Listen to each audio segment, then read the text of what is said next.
for another exciting adventure in outer space with Scott McCloud, Space Angel, in the story of The Rescue Mission. The Space Force Operations Building on Earth is the control center for all space traffic. Jupiter 7, you are clear for blastoff. This is Saturn 4-5 requesting automatic entry program. Over. Mars 173, your trajectory is good. Cut power in 15 space units. Mayday! Mayday! This is Survey 2 calling all stations. We have been hit by micrometeorites. Control out, power out. Over. Lieutenant, we have a mayday from Survey 2 on the interstellar frequency. Get their position. I'll notify Master Control. Survey 2, this is Earth Control. Give us your position. Over. Master Control, we have a mayday on Interstellar Channel 37. Right, Lieutenant. Give me 37. Earth Control, this is Survey 2. We are in Sector 7, subsection 390, orbiting Prometheus at 18,000. Over. Give me Sector 7 on the astro chart. There they are. They're awfully near the surface. Survey 2, this is Master Control. We have you targeted. We'll dispatch rescue ship immediately. Keep us advised of your condition and location. Over. Roger. We'll comply, and thanks. Out here. There doesn't seem to be any ships in the immediate area of Prometheus. No, sir. I guess the Space Force station orbiting Pluto is the closest. That's about 25,000 astro leagues away from them. Good. Tell them to dispatch 2 ships immediately and notify the chief. Just below in the chief's office, Scott and Torres go over the flight test plans for the new Dart. All the wind tunnel and vacuum chamber tests checked out, eh? That's right, Chief. We're ready for actual flight check. Pardon me, Chief. We have a mayday from the Prometheus area. We've dispatched 2 Space Force ships from the Pluto wing. Yeah, that must be the survey ship. We'll be right up. You can see on the astro chart the ships from Pluto are on the way. Good, good. We sure are moving fast. Survey 2, this is Pluto 4. We have you on our scope. We'll arrive area destination at 12 space periods. Over. Pluto 4? Well, that's only a local recon ship designed for Pluto environment. Major Todd to Pluto 4. What happened to the regular Space Force? Come in, Pluto 4. They're all off the base. We're going out to do what we can. There are 2 of us, sir. This is Survey 2. We're losing orbital velocity. We're falling into Prometheus. Are you tracking us? Major, tell them to eject as soon as they register atmosphere environment. Master Control to Survey 2. Advise you eject at buoyancy level. Please acknowledge. We read you, Major. Will do. Acceleration 2 Gs. Approaching ejection level. We'll contact you later by relay. I hope. Out here.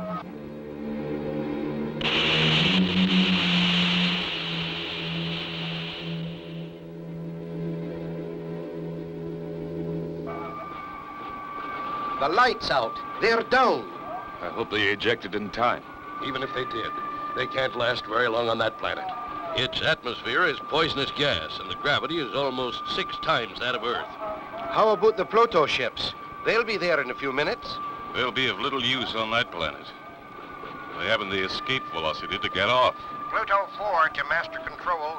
We are in the area last reported by Survey 2. Pluto 4, this is Master Control. See if you can spot the capsule. It should be in Section 12. But don't get in too close. You haven't the power to sustain an orbit. If you get closer than 2 astro leagues, you'll fall in. Roger, Master Control. We are 2.5 astro leagues out and starting search. Now, that's a mean-looking planet. Seems to have a heavy gaseous atmosphere. The terrain is really rugged. Hey, I've spotted them. The capsule seems to be intact, but we are not getting any signals from them. It's possible their signal isn't getting through the heavy atmosphere. If we could get in a little closer, we might be able to pick it up. That is, if they're alive. No, Pluto 4. Don't chance it. Even if they are, there's nothing you can do to help them. Professor Mace on the Evening Star calling for the chief. Put him through. I just heard that Survey 2 is down. That's right, Professor. Chief, Scott, Crystal's on that ship. Oh, no. Crystal is one of the crew on Survey 2. How can they survive on the desolate planet Prometheus? Don't miss the next exciting episode with Scott McCloud, Space Angel.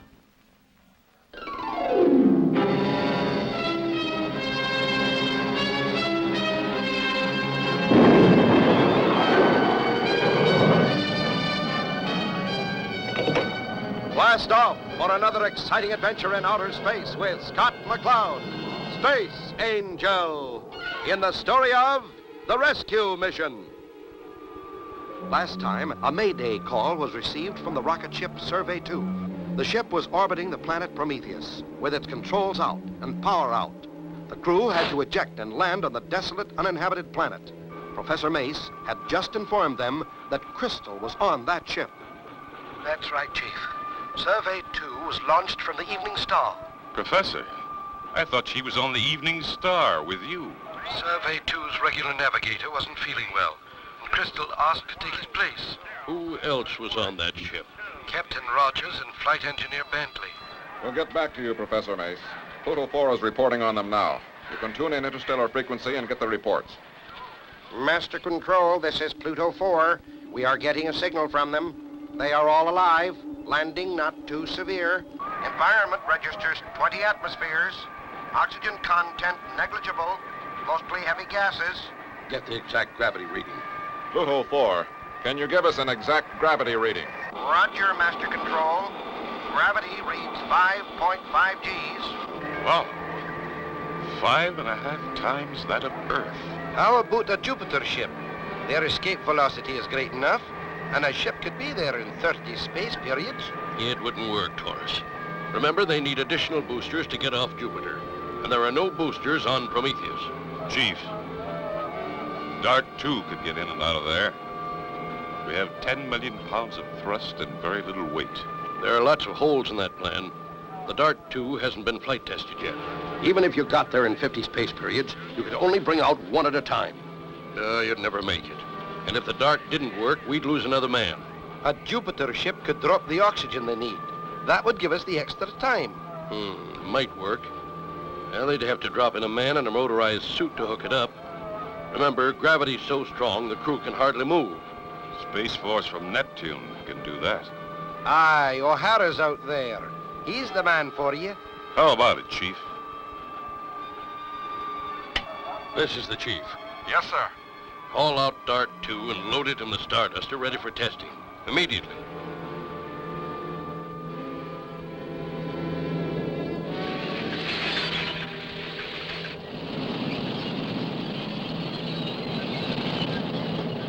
Starduster to Control.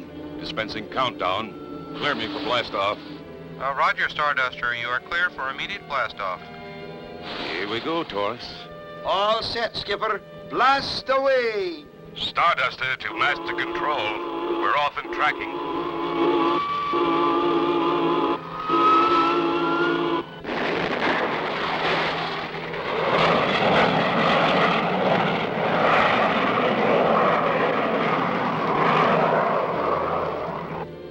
Almost at the same time, the Starduster breaks into space. A needle-like ship with a great booster blasts off from Jupiter.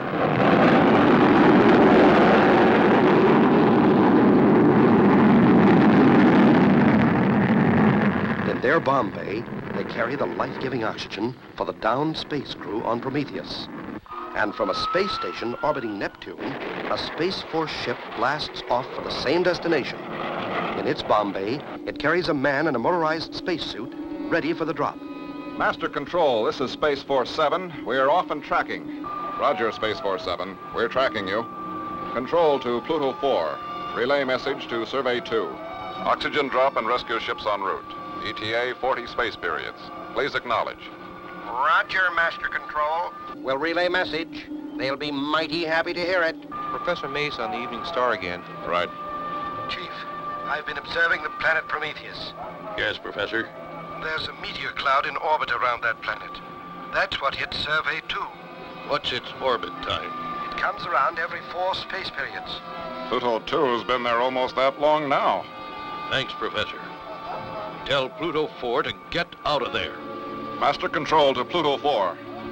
Master Control to Pluto 4. Come in, Pluto 4. There's a meteor shower due at any minute. Come in, Pluto 4. They're fading out. Come in, Pluto 4. Come in, Pluto 4. A meteor shower. Did the message get through to Pluto 4? Don't miss the next exciting episode of Space Angel.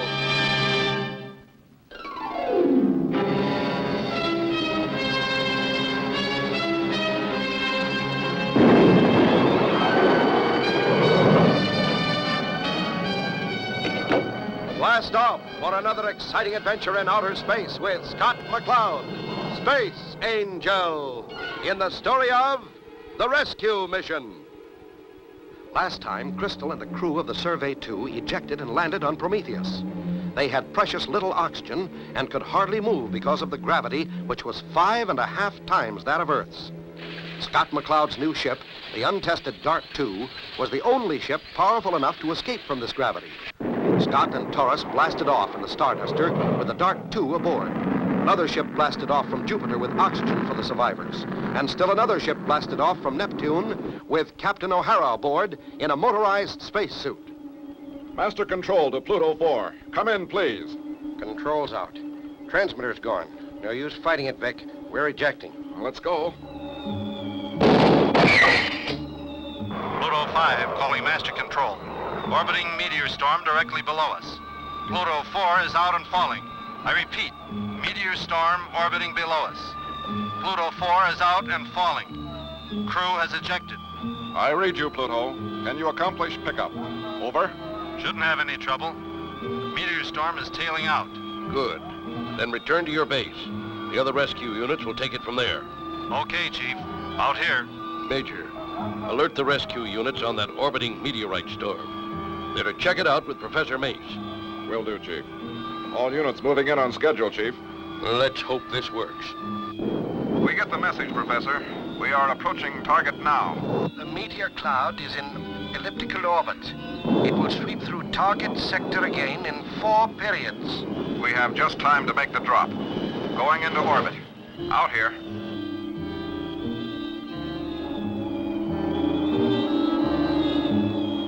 Space Force 7 calling Survey 2. We are on search. Give us a signal. I repeat, we are on search. Give us a signal. Give us a signal. Survey 2 to Space Force 7. We're sure glad you're here. Hey, how are you doing down there? Oh, could be better. Oxygen low and we can hardly move in this gravity. Well, hang on. Someone will be down soon to give you a hand. You better hurry. The other 2 are out, I think. Here's our signal. Got a fix on them. Correcting angle of approach. All set, O'Hara? All set, Mac. As ready as I'll ever be. Let's lay this egg and hope it hatches. Target coming up. Stand by for retro. On target. Stand by for drop in 5 seconds. 4, 3, 2, drop.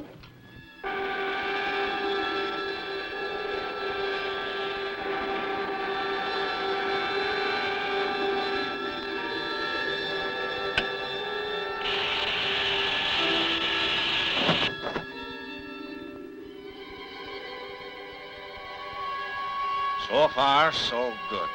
Coming in right on target.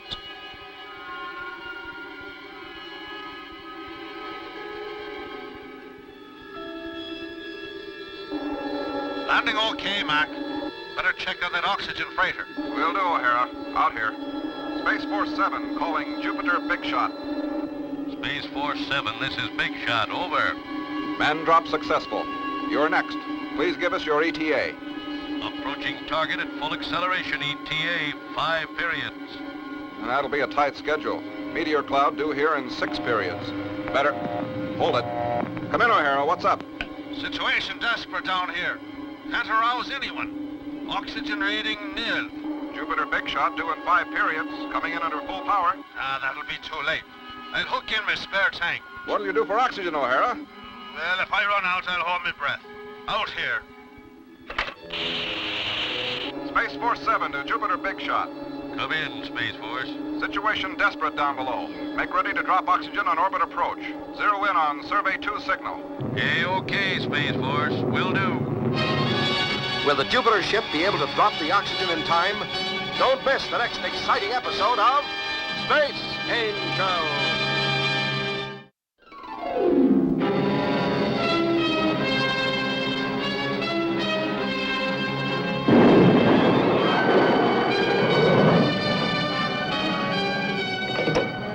Blast off for another exciting adventure in outer space with Scott McCloud, Space Angel, in the story of The Rescue Mission.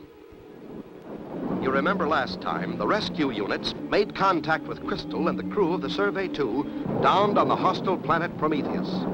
Captain O'Hara, in a motorized spacesuit, which enabled him to move in the heavy gravity, was dropped from the Space Force ship. The situation was desperate. O'Hara hooked up his spare oxygen tank, and Jupiter Big Shot made ready to drop the precious life-giving oxygen in a race against the meteor shower, which was due at any moment. We'll only have time for one pass before that meteor shower comes. We'll skip into the atmosphere and make the drop. Good luck, Big Shot. See you topside. Here it comes, O'Hara, right on your tin head. Chute set to open at 10,000 feet. Here they come. I can taste that oxygen already.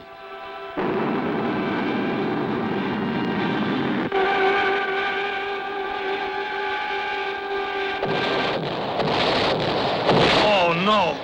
The entry friction exploded the tanks. Space Force 7. What's going on out there? Was the drop good? Space Force 7 to Master Control. Negative, Chief. The tanks exploded in the heavy atmosphere. How about Big Shot? He's here and okay. Roger, Master Control. Soon as we cool off, we'll try another drop. We will go in slower and lower. Do you have time? That asteroid cloud is due again any minute. We'll have to. O'Hara says situation desperate. Okay, Big Shot. The decision is yours. Roger, Master Control. Starting run.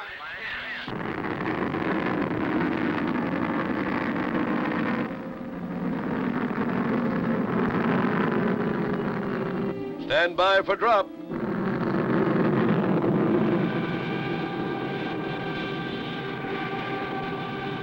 Come on, chutes. Open.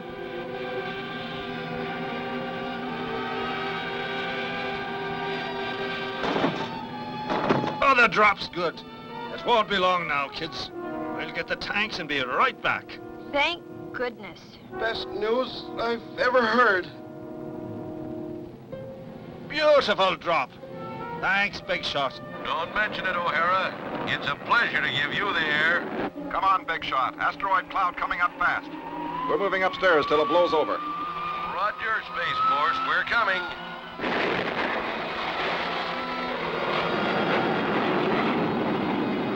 Can't miss the asteroid cloud, though. We'll just have to plow through it and hope the shielding holds. So far, so good. Just like flying through a hailstorm, breaking through, no damage to ship. Good shoe, Big Shot. That's no spaceship, that's a bulldozer. How's O'Hara doing down below? This baby should solve our breathing problems for quite a spell. Just in time. The oxygen reading is down to 0. No, there you are. All the comforts of home. Thanks, O'Hara. When we get out of here, remind us we owe you a party. Pinned down by 5.5 Gs isn't much fun. I'll be glad when this is over. Hey, upstairs. Hookup's made. Now all we need is our taxi. Great, O'Hara. I'll see if I can get an ETA on the Starduster. Master Control, this is Space Force 7. Over. Go ahead, Space Force 7. Was the drop successful? Roger, Master Control. Drop successful. Survey crew okay. When is the Starduster due here? Over. Starduster is due in 1 space period. You can contact them direct on this channel. Roger, Master Control. Out here. Starduster, this is Space Force 7. Space Force 7, this is the Starduster. We've been monitoring you and Big Shot. Well done on your operation. We'll be in your area in 1 space period. Great, Scott. I guess it's up to you from here on. Out here. We ought to have them all safe aboard in another 2 space periods. I hope so, Taurus. If Dark 2 hangs together. Remember, she's never been flight tested. A flight test that means life or death to those trapped on the hostile planet. Don't miss the next exciting episode of Space Angel.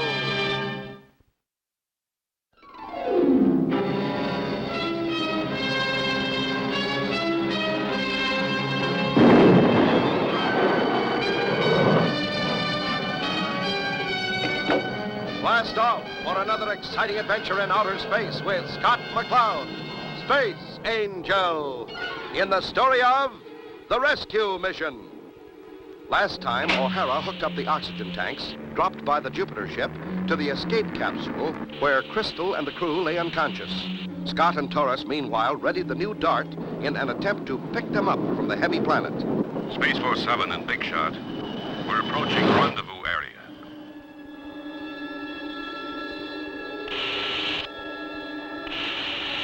How are conditions down below, Mac? Just talked to O'Hara. Crew's okay. He's hooked up the oxygen that Big Shot dropped. Big Shot, what was your entry speed? I had to maintain about 8,400 to keep from falling in, Scott. But it was mighty hot, even with our shielding. Coming out, we had everything open but the toolbox and just barely made it. Hope your landing ship has plenty of power. I think it has. We'll find out soon. Okay, Torres, take the controls and stand by to launch the dart. All set, Torres. Pre-flight checkout, okay? Aye, Skipper. Lower away. Good luck, Skipper.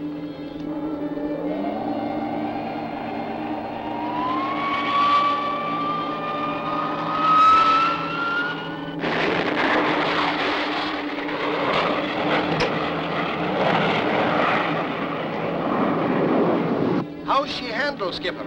Just great so far, Torres. But this is probably the toughest flight test the ship ever had. Coming in, O'Hara. What's the condition of the surface? You're doing fine, Scott. Head straight for the sphere.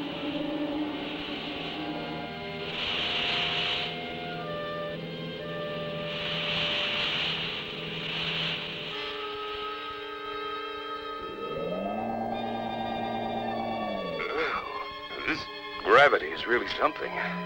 I see you've got a package for me, O'Hara. Ah, that I have. And a pretty one, too. But she's sure heavy. Guess she ought to go on a diet. O'Hara, after what you've done, you could say anything about me you like, and I wouldn't get mad at you. Well, now, if this little ship has enough power to get us all out of here, we'll just hold you to that bargain, Chris. Be back soon, O'Hara. All right.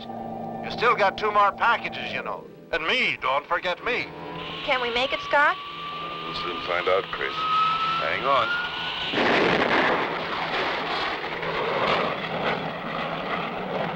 Hey, anybody upstairs?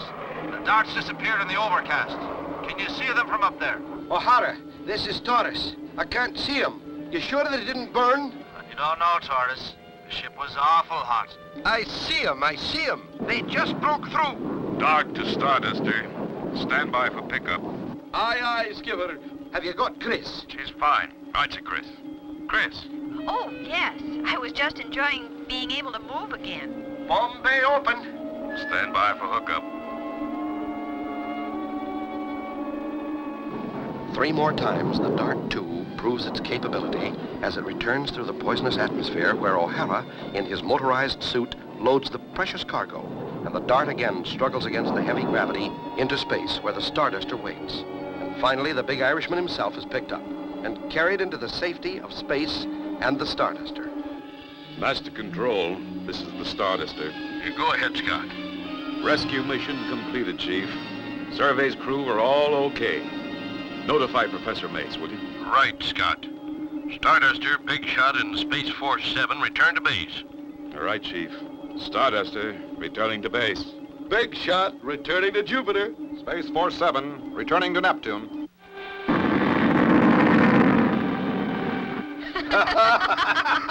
Oh, come on now, Torres. Get me out of here.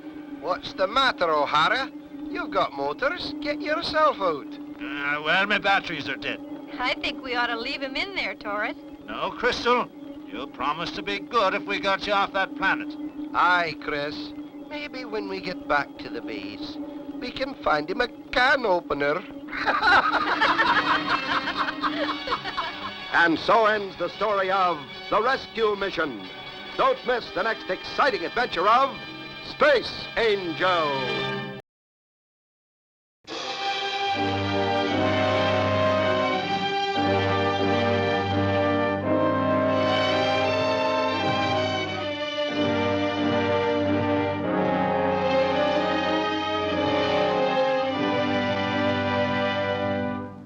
A few miles from the imperial city of Delhi stands the celebrated Tower of Victory, one of India's architectural wonders, commemorating the victory of Mohammedan over Hindu civilization. It is made of red sandstone, and it has been standing in this remarkable state of preservation for over 700 years. The story of Mohammedanism in India is picturesquely revealed in the numerous mosques and temples which dot the land, one of the most noted of which is that of Safan Jang, a Mohammedan general who distinguished himself in the conflict between Mohammedanism and Hinduism.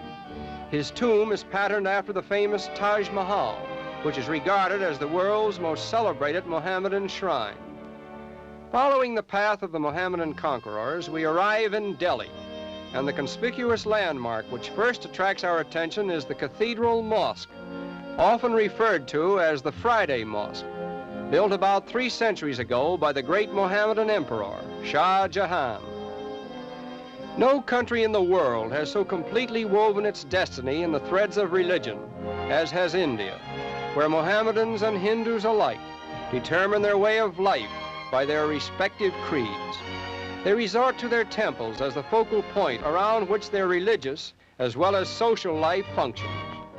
And so sensitive is the thread between these two great creeds that a false gesture on either side is enough to create an uprising. For example, if a Mohammedan should intentionally belittle a sacred cow, or if a Hindu should drive a pig into a Mohammedan temple, a riot might follow. For Hindus worship sacred cows, and Mohammedans abhor pigs. We are now on Chandni Chowk, or Silver Street, which was once regarded as the richest street in the world because of the priceless treasures found in the exclusive shops that flanked its sidewalks. In modern times, however, Chandni Chowk has lost much of its glamour. But in the so-called Ivory Palace, we may find examples of craftsmanship that brought world fame to Chandni Chowk. Ivory carving, one of India's traditional arts, has been handed down from father to son from time immemorial, and it is reasonably assumed that no small amount of the most famous examples of ivory carving in the world today originated here.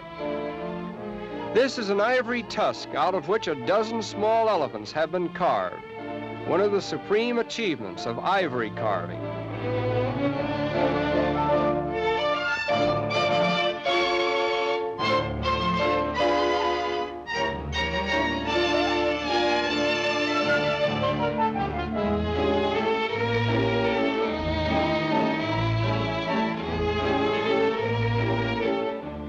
On this single tusk has been carved a pictorial story of the reign of a Maharaja, just as the ancient Egyptians carved inscriptions on their temples.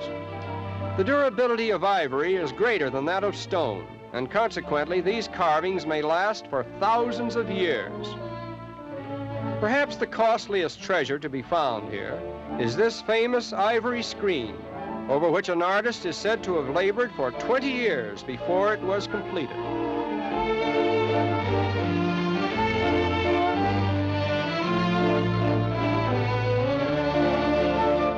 No picture can do justice to the delicate carving in this masterpiece, into which about 30 choice elephant tusks have been transformed so neatly that even with a magnifying glass, it is impossible to discern where one piece ends and the other begins.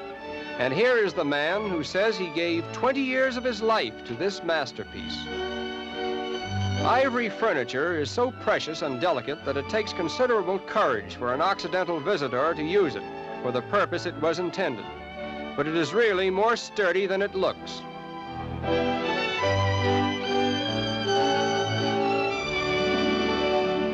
Out in the streets of Delhi, we are just in time to witness a typical wedding procession. Although the bride and groom may not be seen, their household gifts are carried in the parade.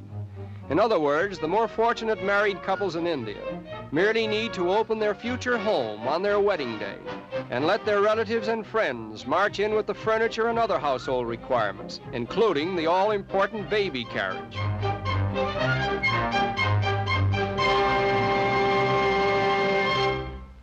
And now we come to what might be considered the most important structure in modern India, the Capitol at New Delhi, where the British Viceroy presides as the chief representative of the Crown in all of India. The arrival of the Viceroy at a horse and cattle show in Delhi is a most impressive sight, and it is a colorful reminder of the pomp and circumstance of old England, vying with the proverbial pageantry of ancient India.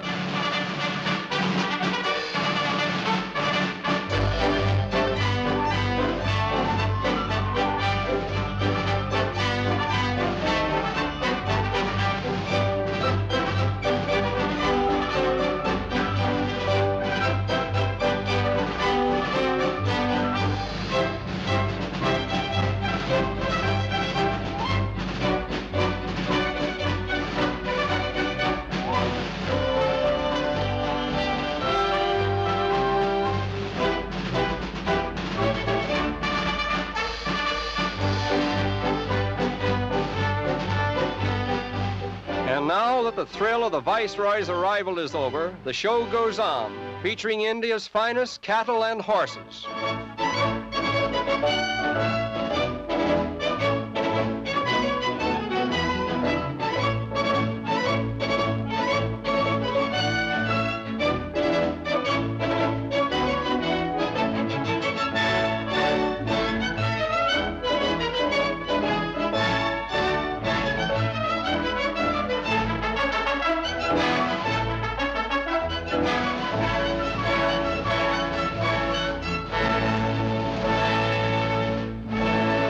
Sharing equal honors with the horses are the blue ribbon bullocks, representing the farming districts of central India.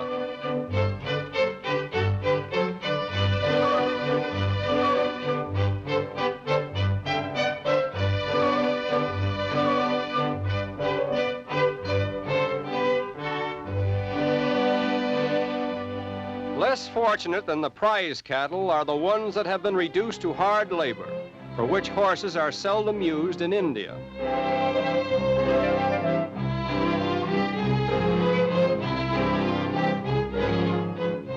All over India, the streets are thronged with bullocks, and an automobile in their presence is as foreign as cattle would be in the main streets of our Occidental cities. The sacred bullock, however, has an easy time of it, mingling freely with the population and living off the fat of the land, a land that has witnessed a pageantry of life unparalleled by any other country, a land in which Hindus and Mohammedans have had their day of rule, finally surrendering to the British Christians, a few thousands of whom now have the responsibility of ruling a fifth of the human race. Truly, this is a great tribute to Great Britain's statesmanship, as well as her universal sense of law and order.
Scott.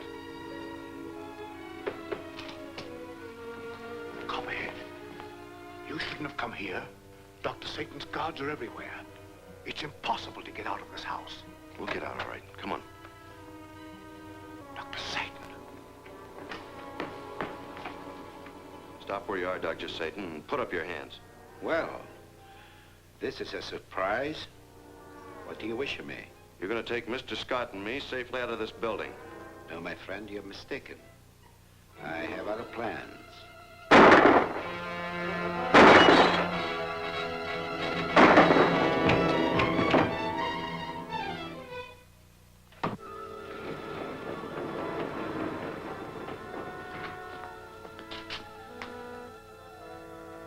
may be others. We'll remove the remote control board to a safer place, Mr. Scott.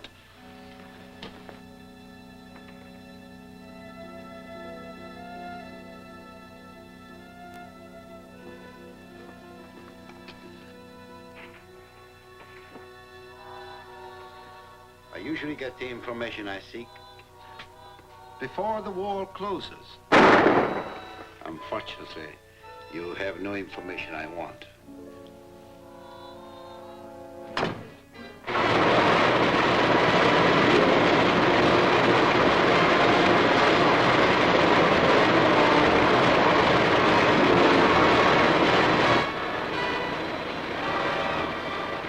Look out, he's got a gun. The police are breaking in. Go back and get my confidential records.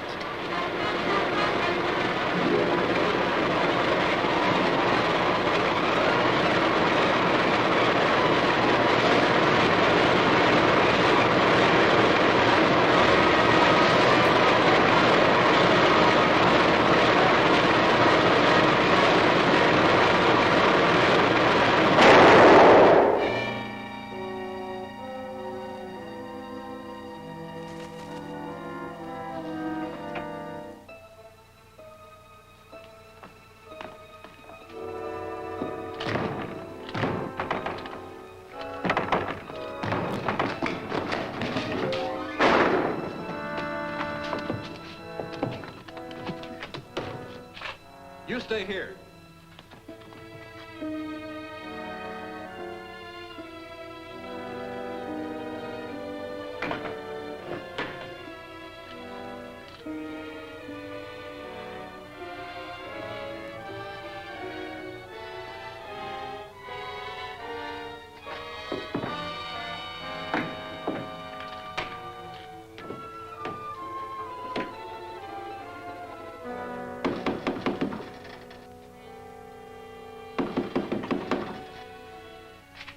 Who's there? It's Bob Wayne. Is that you, Speed? Yeah, that's me. How do you open this? There's a release over behind the door. I'll find it.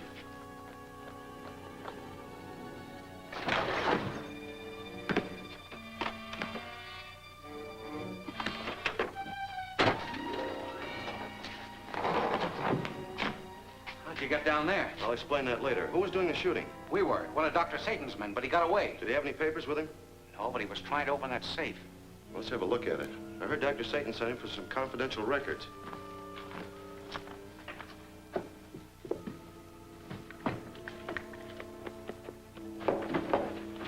Did you get my records? No, I couldn't. Speed Martin, the newspaper man, and 2 DA men jumped me.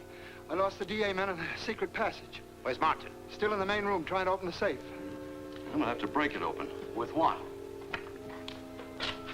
I'll have to get something to use as a pry bar.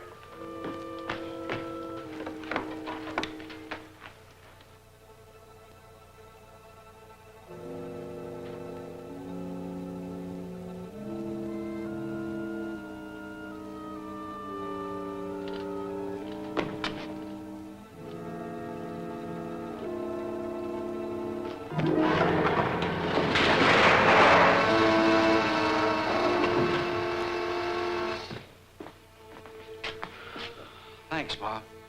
Go up and get those papers.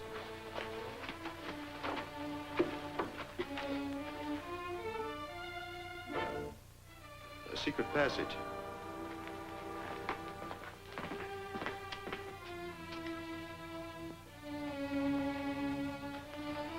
Come on.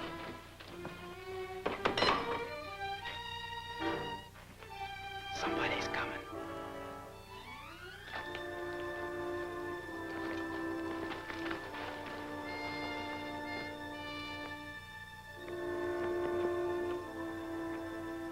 Don't shoot. You'll bring every cop in the place down here.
see where this tunnel leads. Okay.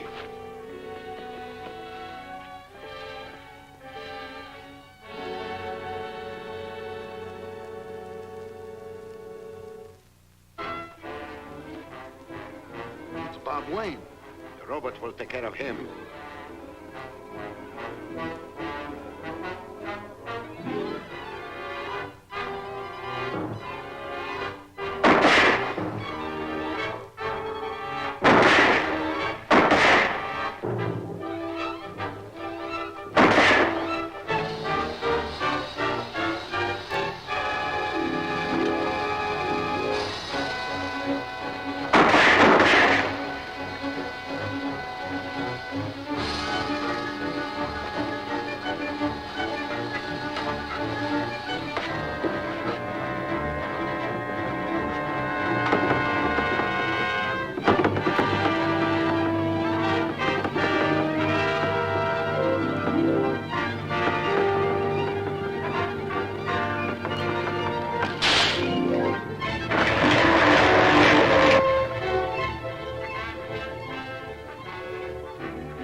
Get Scott and meet me at headquarters.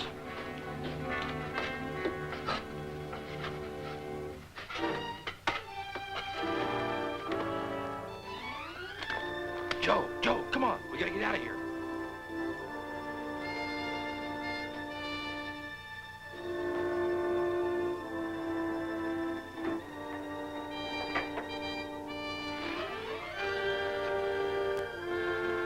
Wow!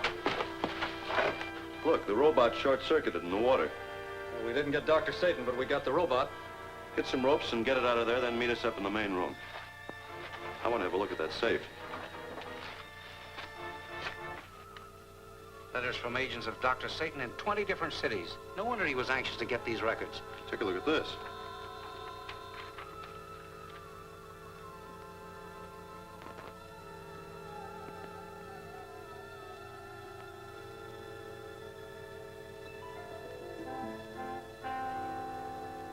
Professor Williams. Well, that's the scientist the district attorney sent for to work out a method to offset Dr. Satan's remote control cell. And Dr. Satan knows about it and is out to get him. When is he expected to arrive? Plane's coming in from Chicago tonight. Get in touch with the airport and have him contact the plane. Yes? Take all this to headquarters. Come on, Speed. This is Perry, district attorney's office. Get me Central Airport, quick.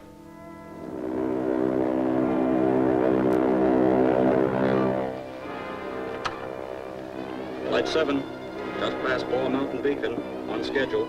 Flying at 3,000, airspeed 170, visibility 4. Flight 7 off. Calling Flight 7. Chicago to Capital City, calling Flight 7. Come in, Flight 7.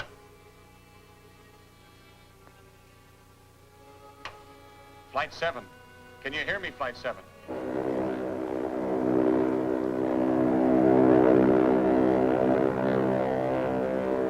Flight 7, listen. There's a robot control in your plane. Do you hear? A robot control in your plane. Get Professor Williams to disconnect it. Come in, Flight 7. The airport knows you have a remote control cell in the plane.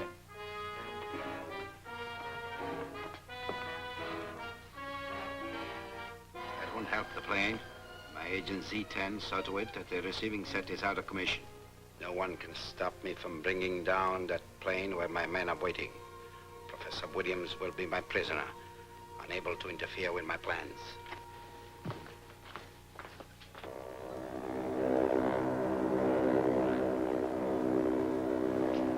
I'll be flying that plane by remote control.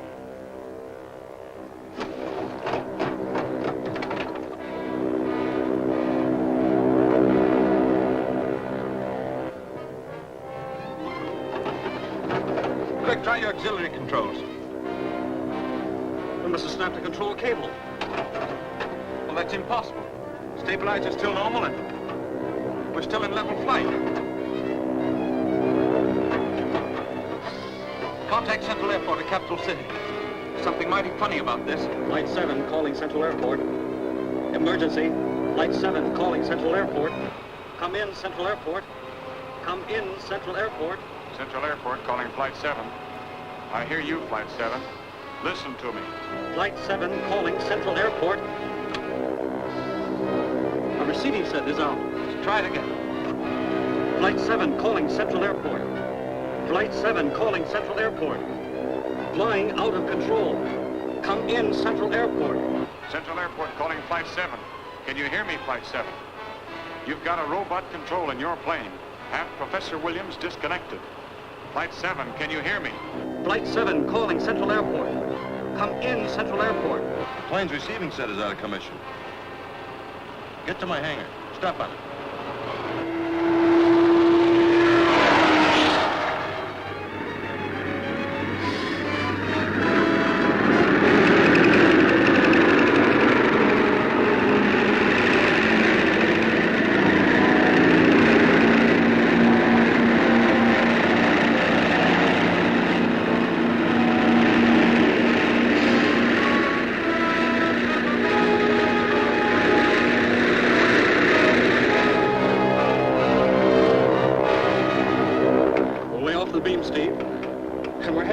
Superimposition peaks. I know it, kid. I only hope the passengers don't find out.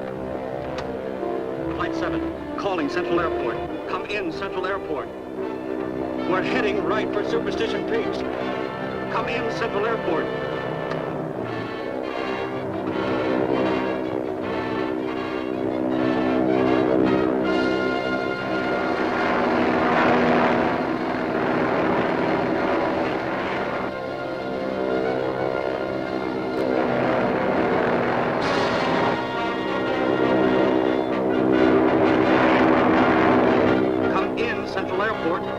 Flight 7 calling Central Airport.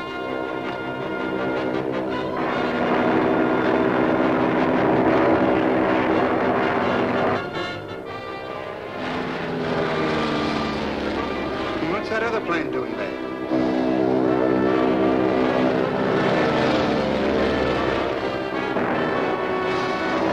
What's that idiot trying to do?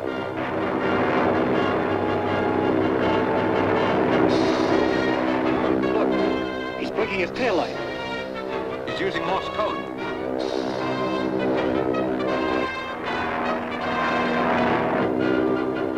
Dr. Satan, remote, control, cell.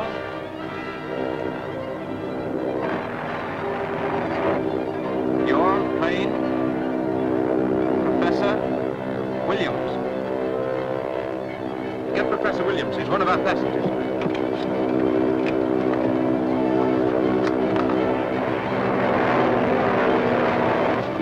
Our controls have been cut off, Professor. That plane ahead is warning us about a remote control cell. He keeps repeating Dr. Satan, Professor Williams.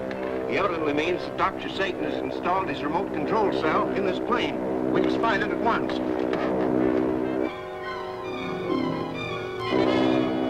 I think I've got it. They shall not escape me. I'll crash the transport.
quench our thirst, quench our thirst, quench our thirst.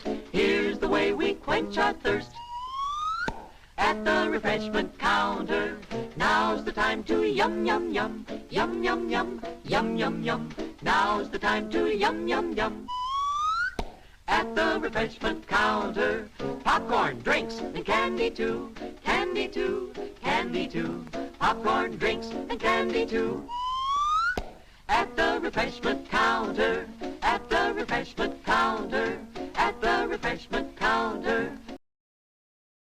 visit our snack bar and treat yourself to some delicious Castleberry's pit-cooked barbecue sandwiches. Cooked the Castleberry way, slowly over open pits of glowing charcoal, then seasoned with a sauce that's zesty, yet delightfully mild to please the entire family. Also at the snack bar, you'll find popcorn and soft drinks and candy and French fries to go with your Castleberry's barbecue sandwiches. There's plenty of time before the movie starts, so visit our snack bar right now for Castleberry's pit-cooked barbecue sandwiches.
Come in. Dr. Sloan? Yes? I'm sorry to disturb you, sir, but it's urgent. Well, what's wrong? There's a sick man in drawing room B, and his wife's half out of her mind. I wonder if you'd take a look at him, sir. What does he complain of? I don't know, sir, but he sure sounds bad, and I'd appreciate it if you'd... All right, I'll be with you in a minute. You are a medical doctor, aren't you, sir? Yes, I'm afraid so. There are times when I wish I were a veterinarian.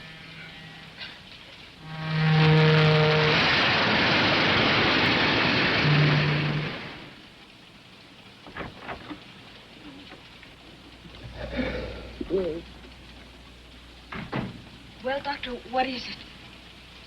He'll be all right. Can I go to him now? Yes, maybe you'd better stay with him. I'll be right back and give him something to relieve the pain. Thank you. Is it serious, Doctor? Symptoms point to polio. Polio?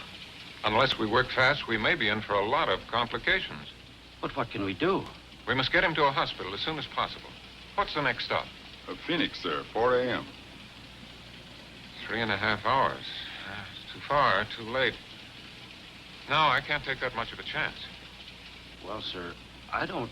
Wait a minute. We go through Winston, don't we? Yes, sir. When? In about an hour, but we don't stop there. Well, we will tonight. There's a hospital in Winston, small but well equipped. All right. Now, here's what has to be done. Notify the engineer and then wire ahead to the station master at Winston to have an ambulance meet the train. We've got to work fast. Above all, stay calm. Keep this to ourselves. Is it contagious, sir? Yes, this car will have to be quarantined until I get him off at Winston. And then you must seal up the compartment. No one need know anything about it. What cars are ahead of this one? The baggage car. Well, that simplifies things.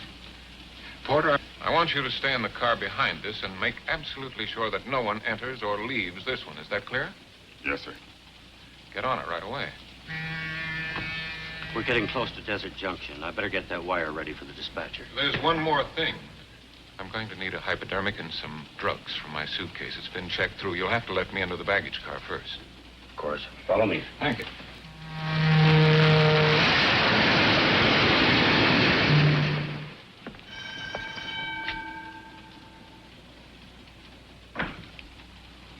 Hiya, Bill. What's up? This is Dr. Sloan. A passenger took sick suddenly. He needs some medicine from his suitcase, okay?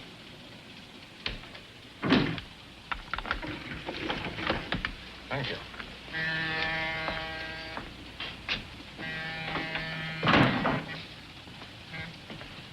This gentleman's a doctor, Eddie. Yeah? There's a guy sick in back. Get the doc's bag and make it snappy. You got a baggage check? Oh, yes. Yes. Here it is. This guy bad off? He'll be all right. Yeah? What's wrong with him? I'm not sure. Sometimes they eat too much. When the train rolls at night. Hurry up, will you, Eddie? Okay. Put it right up here, please. Take it easy. There's glass in there. Is that okay? Yes, thank you. That's fine.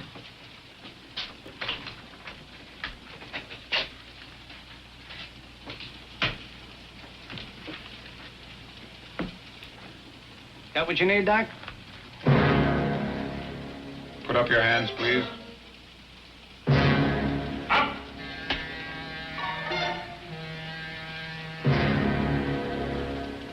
Unbuckle your gun belt. Drop it. Now move over to the door. Lay on the floor, face down. Hurry up.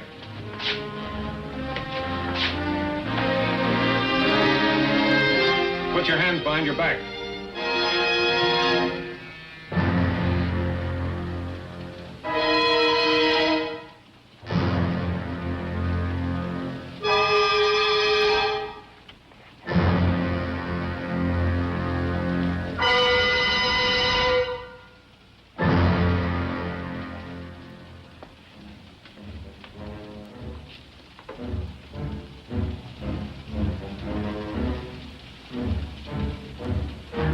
What the? Shut up.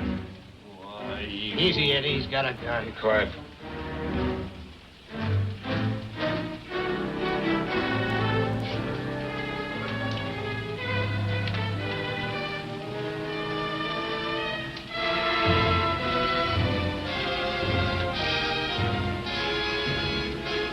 Stay there. Ow. Quiet.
trying to do? Smother me? Oh, I'm sorry, darling. I thought it would help you sleep. I'm too excited. Yeah, me too. What time is it? You don't have to whisper. I always whisper in the dark. Is it time to get up? No, it's too early. Go back to bed. Oh, I'll sleep on the plane. Do you realize, Mr. Norman, by this time tomorrow we'll be in Mexico City. Mexico City. I know how you feel. Oh, it'll be wonderful. Mexico City, Taxco, Puebla. Xochimilco. Okay. So you pronounce it better than I do. It's easy, Xochimilco. That's where the streets are paved with flowers. And they use boats for taxis. You know that Mexican song you brought home yesterday? I can't get it out of my mind. Salud, felicidad, amor. Means health, happiness, and love. If you got those and money, you're not entitled to gripe. We have them, darling. Yep. But not in the right proportions. If we lack in money, I'll make up in the love department.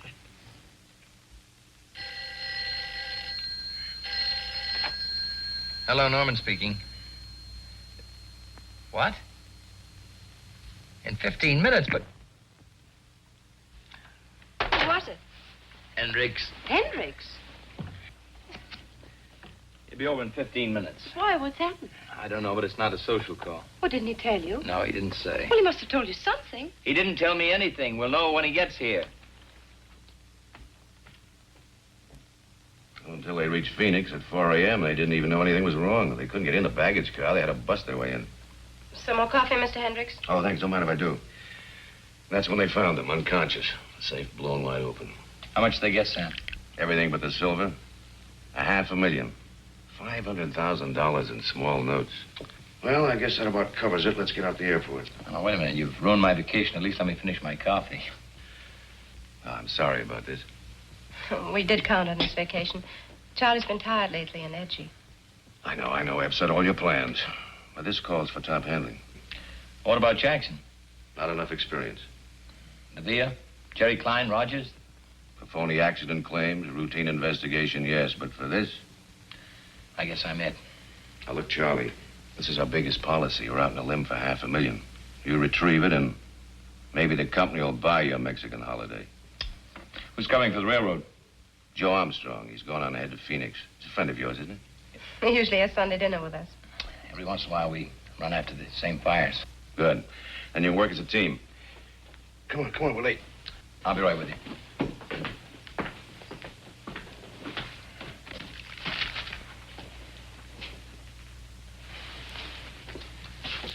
Baby, I'm sorry I blew up at you. I know how much the vacation meant to you. To me, too. Huh. It's only postponed. We'll get there. Sure we will. Take care.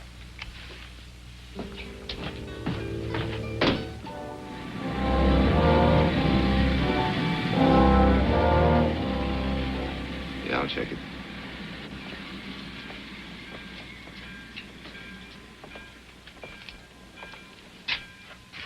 Still at it, Joe. Can't you remember anything? What you write down, you can see. What you see, you can remember. How are you, Charlie? Okay. A little sleepy. You'll wake up. Yeah? If I save the company $500,000, I get a week in Mexico in the house. You're lucky. All I get is polish on my badge. How's Ruth? She's okay.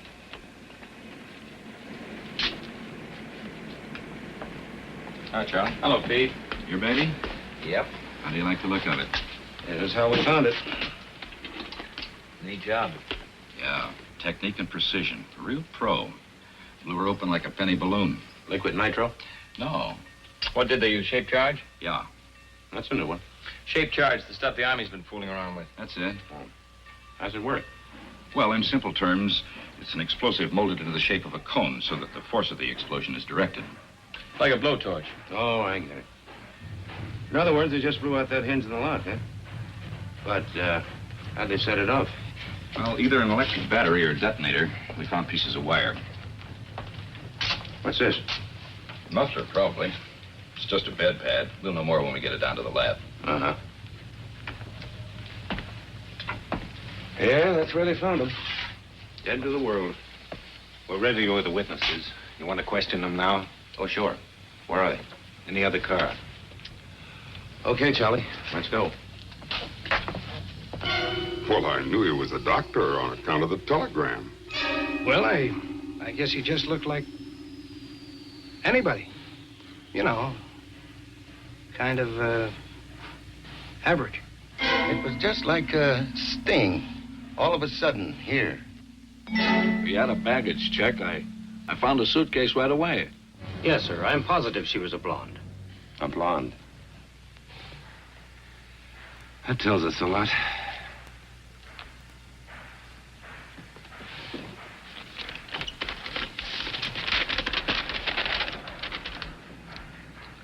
Anything? Nothing. No prints, nothing. Brand new bed pad, never been washed. You can buy those in any store. Wires are just wires. Dime store stuff. Everything wiped clean. Well, they don't seem to have overlooked a thing. There's got to be something. There always is. Sure. You know where to look for it. Winston, let's check on that ambulance.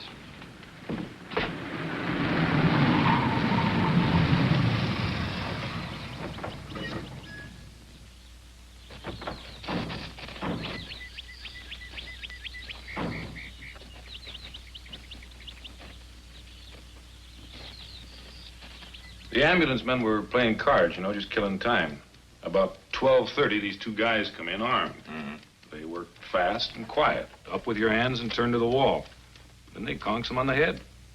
Petey, send Bill out to get some cold lemonade, will you? Right, Jack. Like a well-rehearsed troupe of actors, they thought of everything. No chance of a slip-up. The wire came, they had the ambulance, and they were ready. Wasn't that a long shot? Couldn't the station master have called direct to the hospital for an ambulance? It wouldn't have made any difference, Joe. I checked. There isn't another ambulance within 65 miles of here. Yeah. Someone masterminded this pretty carefully. They cased this town inside and out. Maybe we can get a lead that way. Well, I doubt it. There are too many tourists in Winston this time of the year. They all ask questions. A couple more nosing around wouldn't cause much of a stir. How about the missing ambulance? Not so much as a nibble so far. Every department in the state's looking for it. Got roadblocks, posses, even got a helicopter from Phoenix. They wouldn't get very far with an ambulance on the main highway. That's right, they couldn't. It would attract too much attention. That's what I told them. I said they wouldn't go far in that ambulance. They'd ditch it and ditch it close. I'll bet it's not far from town. It'll show up. It better. There isn't much else we can do until it does. There sure is. What? We can eat. See you, Jack. So long.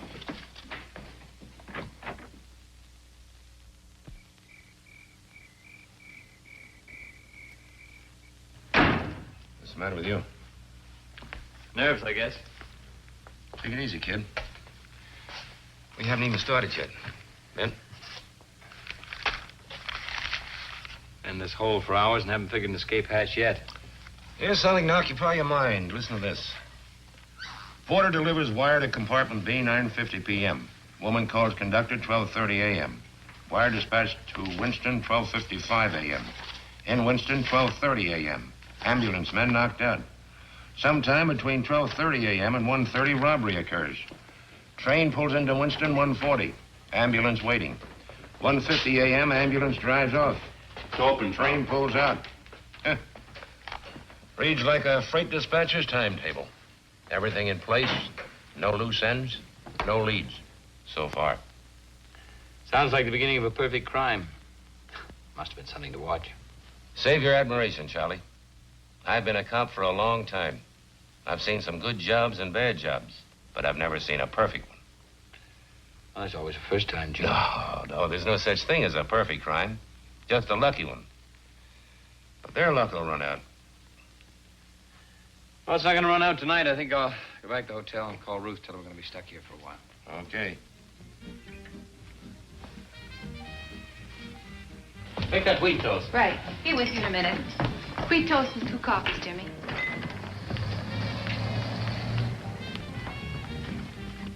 Coffee? No. Where you been? Checking the ambulance reports as they came in. And? A highway patrol helicopter spotted 20 miles out of town. I told you. The first break. Maybe the luck's beginning to run out. All right. Finish the coffee. Let's get out there. Brother, what a good night's sleep can do.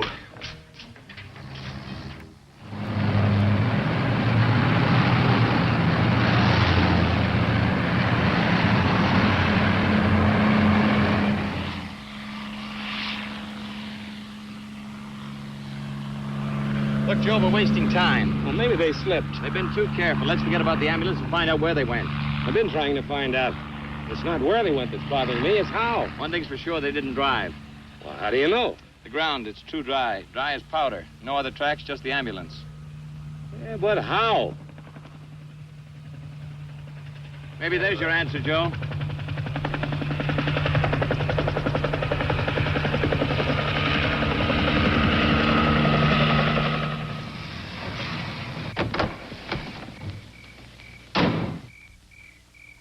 We got the copter over in the field.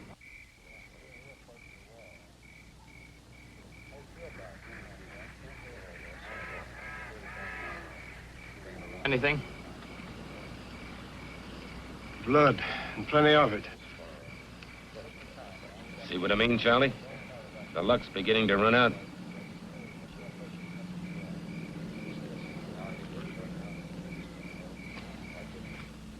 Why is it so much hotter here in Riverside than L.A.?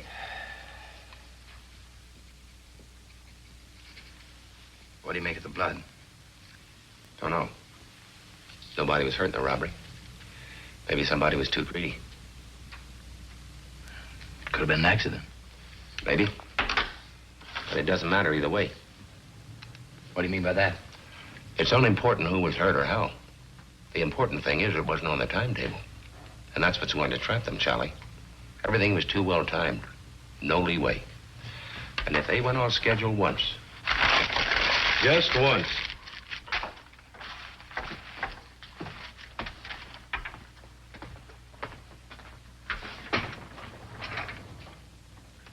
Huh? Joe. Huh? What? Oh, it's you. Oh, my neck. What? The CAA report. The copter belonged to a guy named Al Wolf. He runs a charter service in Burbank. Peter. I doubt it. What? He reported it missing 4 weeks ago. Oh. Well, let's go have a talk with him anyway. We may get something. Yeah. Free ride around the airport.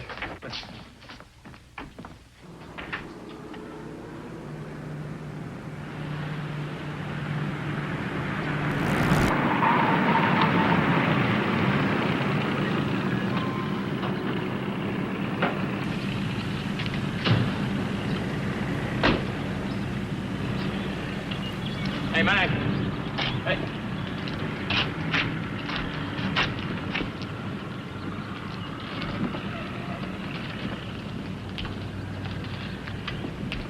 Wolf around? Yeah, he's around.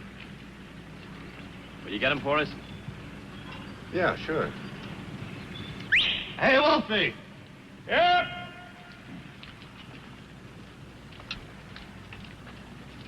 Hi. How many planes can I sell you guys? We're checking on the guy who chartered your copter about 4 weeks ago. Oh, yeah. Well, it's like I told the CAA. The guy looked perfectly all right. He had a license, a legit reason, and cash, lots of cash. How was I supposed to know he's a phony? You know, times ain't so good right now. $100-a-day jobs don't come along every day in the week. The reason he gave you, what was it? He said he was flying up to Nevada. Something to do with uranium. He was going to look over a claim, I think he said. And you believed him? Oh, look, buddy, I told you he had a lot of cash. Paid me for 6 days. He could have said he was going to the moon. You remember what he looked like? Sure. He was a nice-looking guy. Had a very pleasant personality. That all you can remember?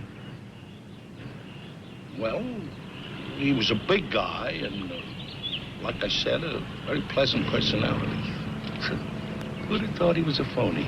Thank you very much, Mr. Wolf. We'll be in touch with you. Hey, but what about my copter? Sorry, but we'll have to hang on to it for a while. It's been impounded as evidence, but we'll get it back to you as soon as possible. Look, I need it now. I can rent it to a movie company. They're making a flying picture. I'm telling them to make a Western.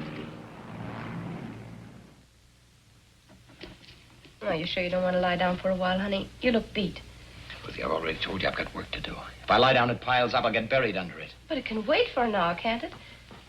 Oh, darling, you shouldn't drive yourself like this. It isn't worth it. You've just got to relax. Gotta relax. Let me rub your forehead. Let me get your slippers. Ruthie, what do you know about this? Why don't you just leave me alone? You mustn't fly off like that. All right, so I won't fly off. You won't make anything happen sooner by beating yourself. You know what Joe says. You've just got to have patience. Yeah, I know what Joe says. And patience is fine for a guy like Joe. It goes with his two-pants suit, his washable necktie, and his 49 car. For me, patience is poison. Charlie, can't I help?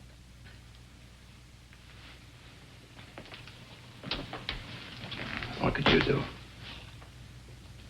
You've never tested me, Charlie. Well, let's not begin now. Hello. I'll be there in a half hour. I'm sorry, baby. I gotta go. Charlie.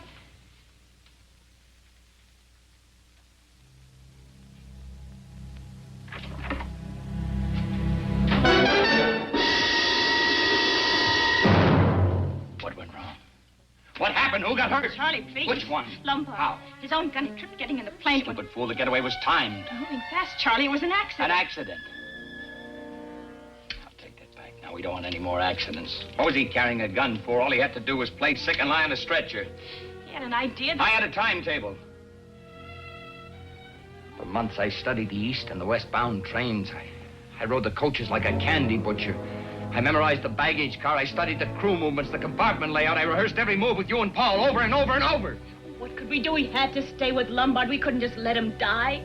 You wouldn't have wanted that, would you? Would you, Charlie? No, of course not. How bad is he? Not good. Let me have it straight. Will Lombard pull through? Well, Paul keeps telling Is us... Paul taking care of him now? Yes, he's doing everything he can. Paul's still a good doctor, Charlie, as good as when I married him. He hasn't had a drink in 4 days. He better not. Where are they? In Chatsworth. Wolf took us to a place he Wolf? has. You're full of surprises, aren't you? Wolf's part of the job was over when he landed that helicopter. I told Paul to pay everyone off and split up. Oh, we had to go somewhere. So Wolf steps into the picture. Wolf doesn't know about you. He still thinks Paul planned it. I still don't like it.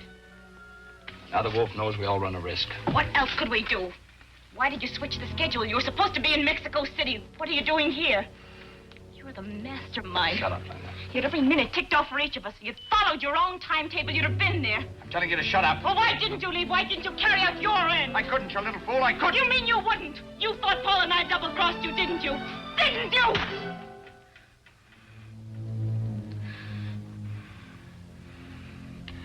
I'm on the case, Linda. The company assigned me to recover the money. I could roll with that one. I thought you were in Mexico City, but when I called the hotel from Winston, you weren't there either. I nearly went out of my mind. I didn't know what had gone wrong. All I knew was I had to get back to L.A. if I had to lead them here by the hand.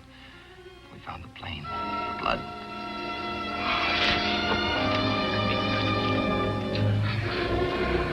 I nearly went crazy. Whose blood? Which one? It could have been yours. Frightened. There's nothing to be frightened of, Linda. What I know I can handle. Are you sure? I'm positive. There's nothing to be frightened of. Aren't you ever afraid? Why should I be? My job is to catch myself. From here on, I control everything. I know what they're looking for. I can stop them from finding it. Sometimes you scare me. There's nothing to be frightened of, Linda. It just takes more time. That's what going off schedule means. More time. Till they run themselves ragged and give up. What about Paul? Maybe he won't want to wait. What does it matter what he wants? He'll do what I tell him. He has the money. Tell him I want to see him tomorrow here with the money. Here? All right, Linda. There's nothing to be frightened of. Charlie.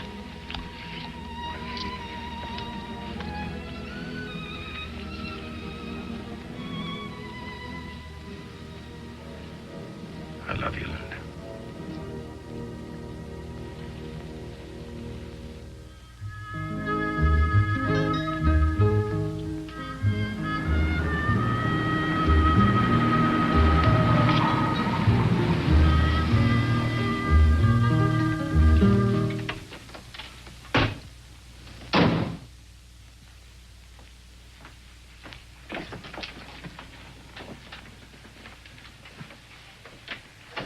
Took your time. I had to be careful. Wasn't sure this was a place. Then I heard the music. Little Linda's favorite song. Health, happiness. The money?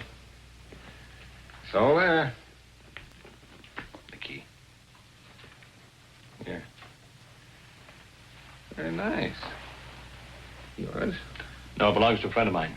What about Lombard? How is he? Dead. Your friend isn't an enemy of alcohol, is he? Lombard didn't have a chance. I did everything I could, Charlie, short of transfusions, wonder drugs, and prayer.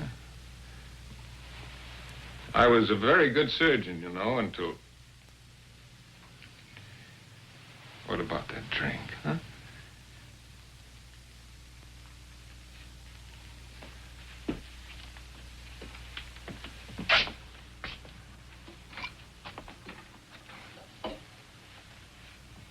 What'd you do with the body? Wolf's getting rid of it. Don't worry, Charlie. He knows what he's doing. A very good amateur undertaker, Wolf. Very expensive, too. That was a funeral that wouldn't wait. He wanted Lombard's share for doing the job. Did you give it to him? Sure, why not? What's $15,000? There's plenty to go around. What about the ambulance boys? Pay them off, too? Oh, yes. First night. They're a country boy now. Just as you planned. You did a great job, Paul. The only lead was the copter. I planned on that. Armstrong swallowed Wolf's story whole. Armstrong? Railroad's prize cop. We're a team. Oh, yeah. Linda told me about that. Has great possibilities for a man with iron nerve. Poor Wolf. If he knew who you really are. He swallowed you for a cop. They'll be too amused. I gotta be head and tail on the same coin. It means changing our plans. Our plans? I hardly see, Charlie, how your personal complications affect me. I was in this for one thing, the money. Now I've got it, and I intend to enjoy it. Just how are you thinking of doing that? Going to Mexico. Just like you planned. We won't go together, that's all. How far do you think you'd get? You're a fool, Paul. Well, Charlie, I only meant to... I know what you meant. Don't even think of it. We lost our chance for a quick getaway. Lombard's bungling fixed that. It's too late now, do you understand? I could make it, Charlie. I know I could. Without anybody to give you orders? There'd be a cop every 2 feet. You couldn't slip a bag of popcorn past them. They'd pick you up in 5 minutes. What are we going to do? Charlie, what do you want us to do? Hold up and wait. We got all the time in the world. When can we go? When I tell you and how I tell you. Paul, you're great. You're just great as long as you're following orders. But the next time you get an original idea, remember when we first ran into each other. You were trying to beat the company with a claim that any 10-year-old kid could have seen through. Yes, I remember, Charlie. You pulled me out of that hole. I suppose you can pull us out of this one. What's next? Get clear of Wolf's place and Wolf. Move into a motel. Don't spend more than one night. Keep moving south. Check with me every day. Let me know where you are. And wait. All right. Well, get started. Don't you want to count it? I trust you, Paul. Sure you do. We trust each other.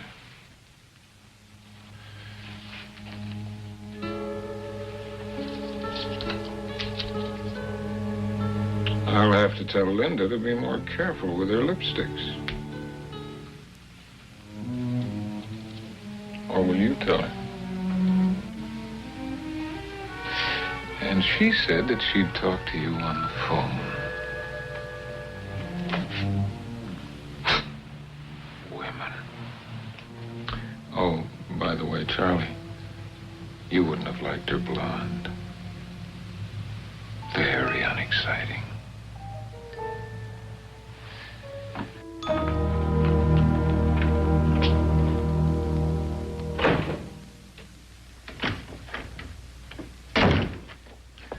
Matter, Joe, you run out of notebooks? What you can see, you can remember. My old man taught me this trick. What was he, a football coach? No, just a crack-a-barrel philosopher and sheriff of Haynesburg, Missouri. When he was on a case, he'd write everything down on a blackboard. Ever solve anything that way? Never missed one. He'd sit in front of it for hours, studying the cold facts. When they'd sunk in, he'd erase them. Then he'd start thinking about people. That's okay if you know who you're thinking about. But this isn't a case of who stole Farmer Brown's cow. What's the doctor for? Nothing's turned up on any stolen medical supplies. No illegal drug sales. Anyway, that guy knew what he was doing when he came to giving a hypo. Just a possibility, that's all.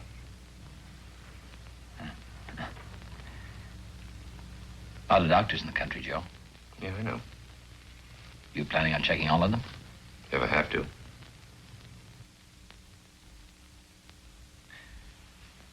What happens when you get to the end of that line? What about all the retired medics? And those that have been barred from practice? Look, we'll be checking a lot of things within the next few weeks. Most of it won't mean much, but every now and then something may jibe. When it does, we'll write it down. Keep your eye on that blackboard, Charlie. When we erase the facts, we've got our case.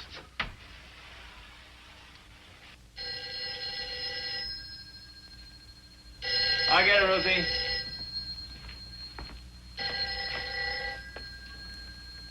Norman speaking. Oh, Charlie?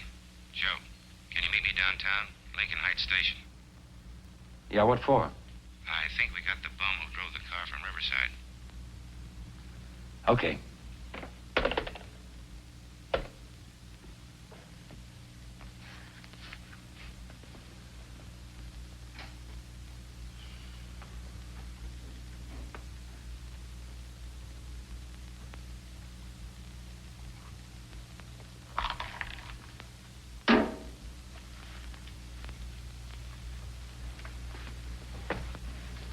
Give me a cigarette, will you, Joe?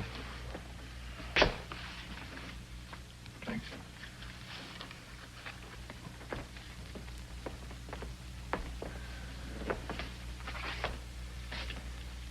Let's try it again, Frankie. Oh, give me a break, will you? I drove a car, that's all. I didn't have anything to do with the robbery. I didn't even know there was a robbery till I read it in the papers. Stop picking long shots, Frankie. Your luck ran out.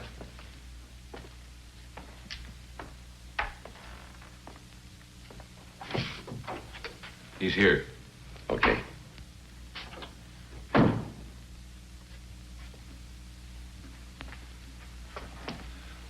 It's true, you've got to believe me. Some guy came up to me. What guy? I don't know his name, just a guy. Said he'd seen me hanging around L.A. looking for a hungry buck. Wanted to know if I'd like to make some quick dough. And you said sure. What else could I say? Hey, I was down to eating beans. All he wanted me to do was send a wire to some character on the train and then drive a car out to a field in Riverside. That's all. A perfectly honest job. I thought it was legitimate. What did he say he'd pay you? Huh? $1 an hour? What did he pay you?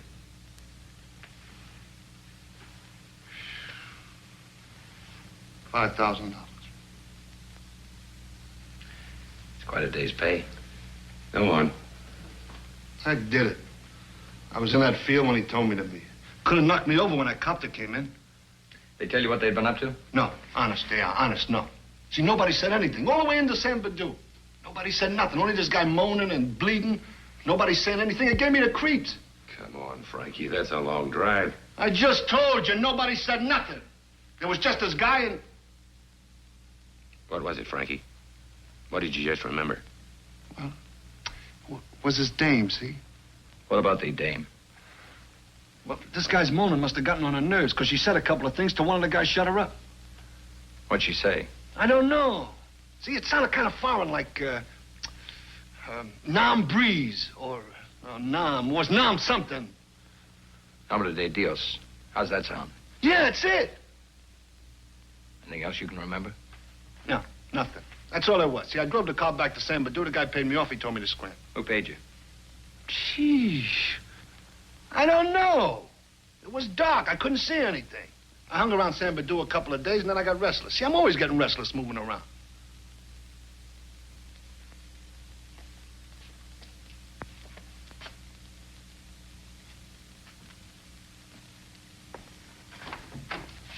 come in, please? Hi.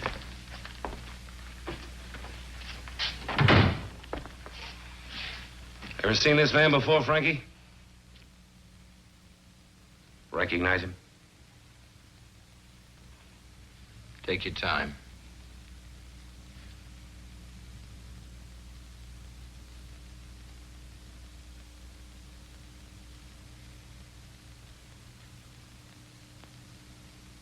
No.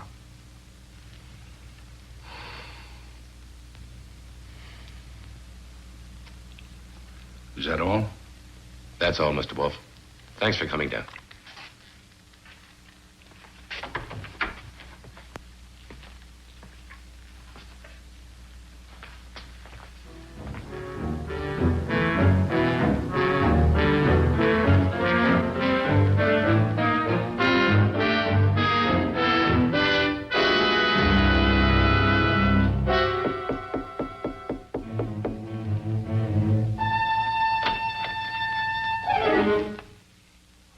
What do you want?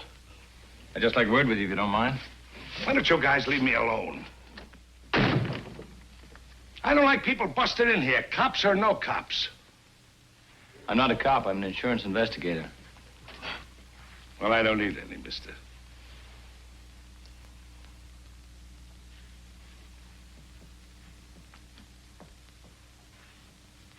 It's a cozy place you've got here. Do you mind? I'm superstitious.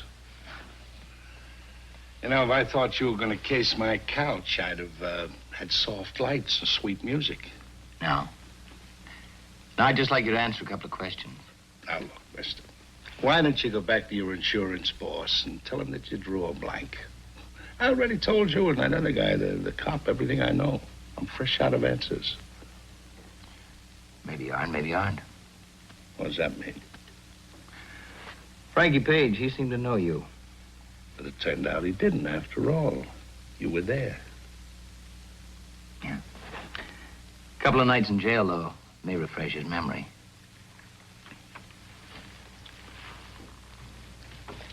All right. You got something on your mind. What is it? Did you kill Harry Lombard? No. When's the last time you saw him?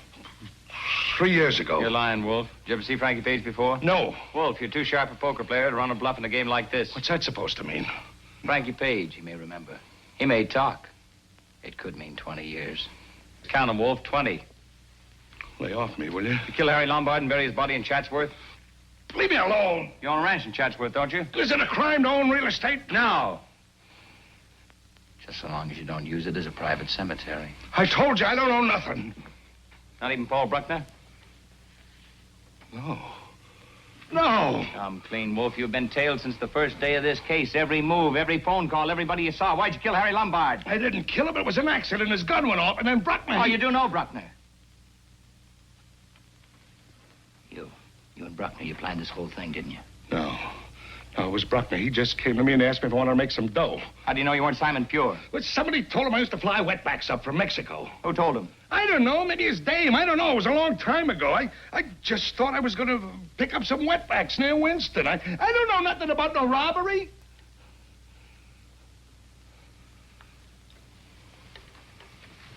The DA wouldn't buy that if you were blind drunk, Wolf.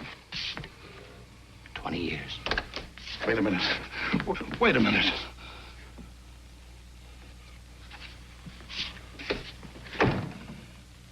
Okay. I was in on it. I knew what I was doing, but I didn't plan it. It was Bruckner. Bruckner was the brains. He set it up. That's who you were protecting. Sure. But no more. You lead us to him? What's in it for me? Wolf, there's a time to wheel and a time to deal. This isn't your time. Okay.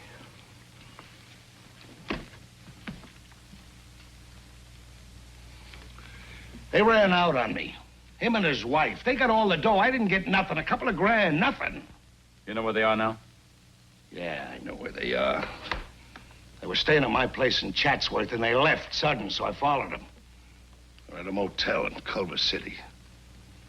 I'll write down the address for you. You're remembering better all the time. Something else you don't know. That dame ain't no blonde. Go on. And Bruckner. Bruckner took a bum rap as a medic. This gets better all the time. And you will talk to the DA. Why not? They ran out on me, didn't they? Sure, I'll talk. I'll tell them everything. That's what I had to find out.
Papers are giving us a bad time.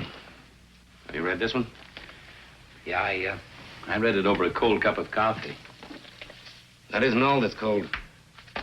We've got a dead-end case. It's too bad. Wolf would have broken sooner or later. He broke all right down the middle. Yeah. No, thanks. I never thought he was the type. In fact, I still don't. Maybe.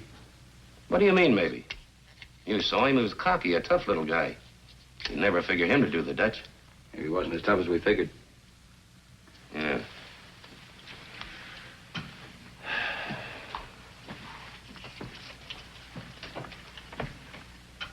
Wolf had $65,000 buried in that hangar. You'd have thought he'd have had one big fling. Not shoot himself in a crummy room. Well, you never can tell what a conscience will do to a man. Can even destroy him. Yeah, and a case. I think I'll call Hendricks and have him take me off the case. See if I get a couple of weeks into Mexico before the summer's over. You might as well, before you're too old to cross the border. As of now, we're nowhere. That's what Ruth and I need. New places, new faces. Well, Joe, don't say it hasn't been fun. Yeah, just one big party. Bring me back some jumping beans. I'll do that. So long. Hello, Armstrong. Just a minute, Charlie. Yeah? Yeah. Okay. That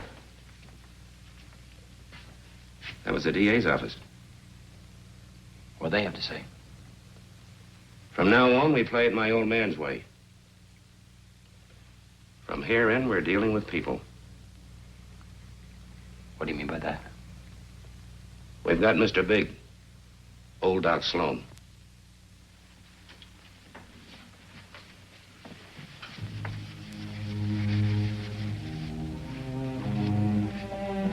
He panicked during a routine customs inspection at Tijuana this morning. Tried to drive through the barrier. They shot him. And? He's dead. Was there anyone with him? Yeah. The woman. But she got away. They found $200,000 on him. She must have the rest.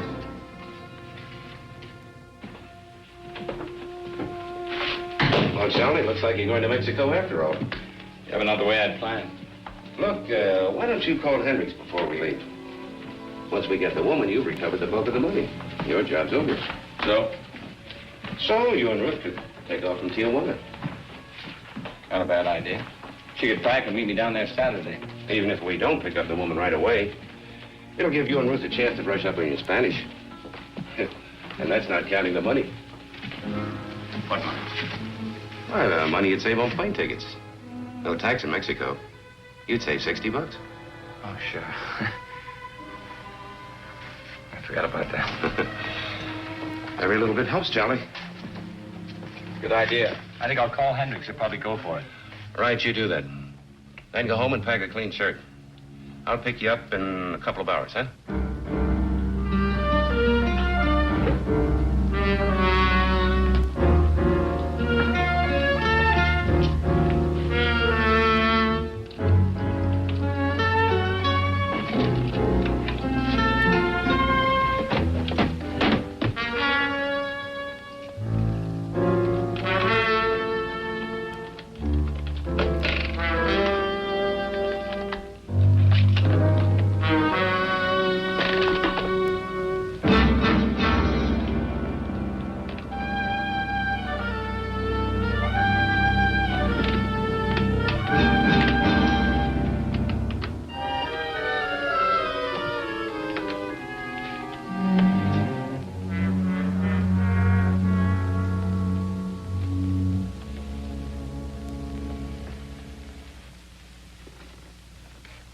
You should have let me pack. I could have kept all the creases in the right places. You'll have enough to do. Anything special you want me to bring down, like your fishing gear?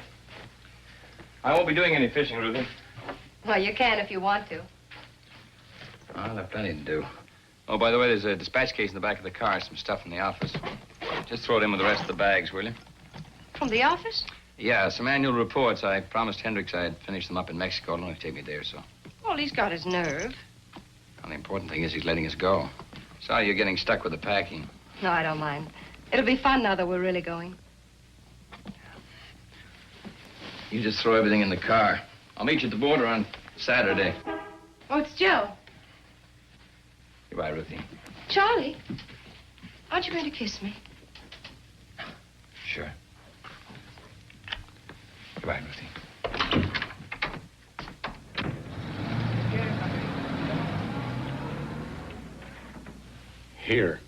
Here, and here. The road south to Rosarito Beach.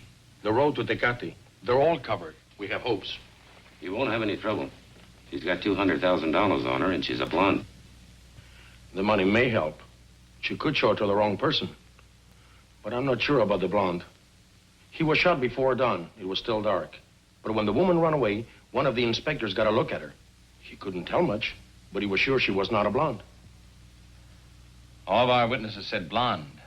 They saw her in a lighted corridor, not on a dark street. Well, she could have used dye. Still doesn't mean her hair was brown. He didn't say she had brown hair, Senor Norman. He merely said she wasn't blonde. Well, what difference does it make? We still don't know what she looks like. All we know is that she's a woman. Blonde, brown, red, or green hair. Just a woman. True, but she's a woman on the run. There's no place she could go without attracting some attention.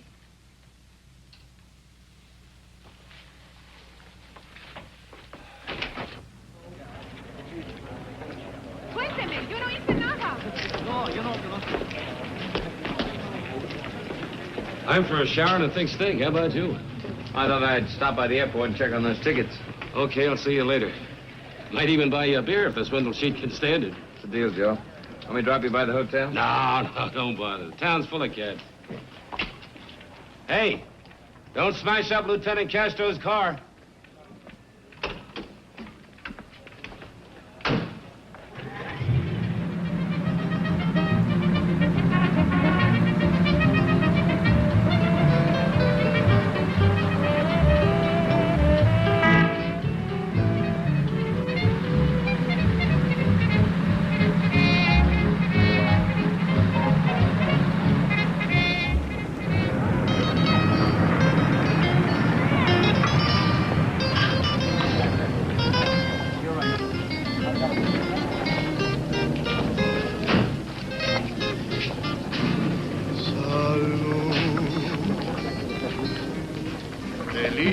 felicidad, amor. De esto depende el vivir. Reír, cantar, es un placer amar. Vivir así te puedes encontrar.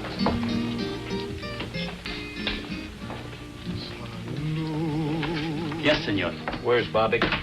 He's out. I'll wait. Suit yourself. Drink? Oh, thanks. I'll have a drink, senor. Is it all right? Is it all right, Gringolito? Sure, give her a drink. Yes, yes. For nada.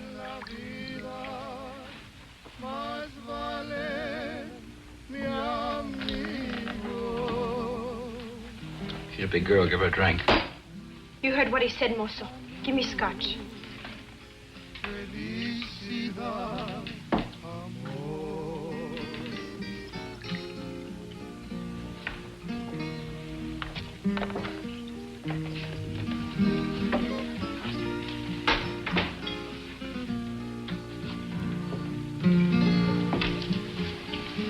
You're nice, Gringolito.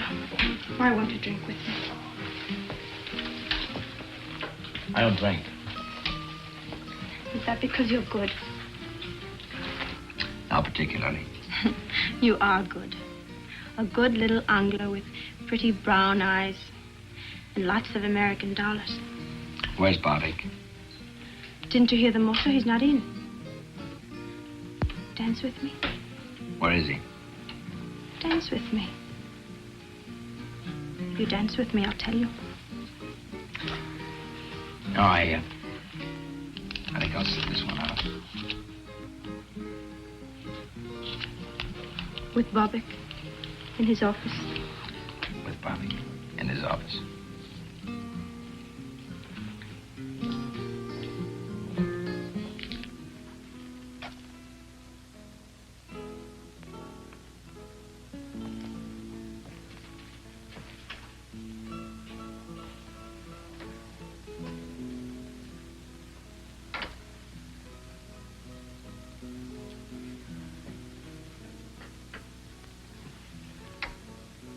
Who are you? What do you want? I'm looking for a woman, Bobbick.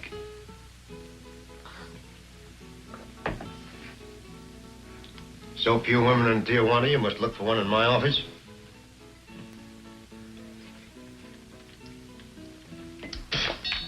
Get out. This is a particular kind of a woman, Bobbick. What kind of woman is that? The kind that Al Wolf would have brought you. The kind that needed help. Like Lombard needed help.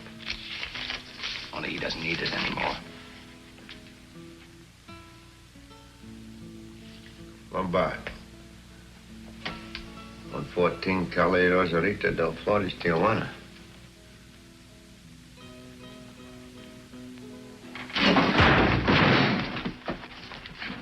About that woman, Bobbick. How? I've known about you and Al Wolf for a long time. Playing your high-class wetback game. A lot of people could use a passport away out of the country. Life can be cruel, Bobbick. But it paid. It bought Wolf an airport and you a club. You're crazy. I haven't got much time. Where's the woman? You police? I wouldn't be playing around if I were. Where is she, Bobbick? I'll take you to her.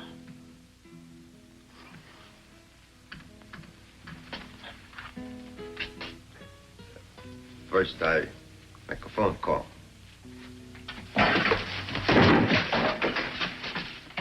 You're not very bright, Bobbick. Very well. She's here, safe. Her husband arranged for 2 Argentine passports. After the border fiasco, I took her in. You still have the passports? Yes. They are beautiful. And the way out of Mexico? Also beautiful. But it will cost money. How much? $20,000. But it is foolproof. I'd send my own mother that way. You probably have. I'll be using those passports. You? For yourself? I want them tomorrow night. Money? Half tomorrow night, Half when you get us into Buenos Aires. Don't argue, Barbic. I'm not in the mood. Now take me to her.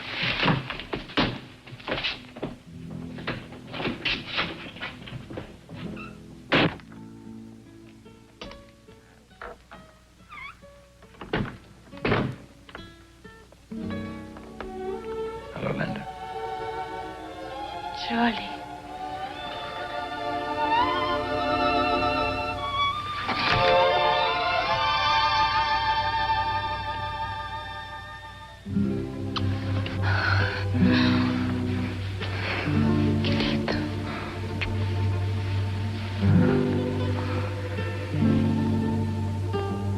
You thought I'd left you. You think I wanted to go with Paul. Charlie threatened to tell the police. Money gave him a feeling of power, dreams of a new life. Me. But he didn't make it. But we will, Linda. Everything will be all right. My share of the money will be handed me tomorrow. In 24 hours, we'll be halfway to Argentina. We'll be together, Linda. Two of us. Charlie, the two of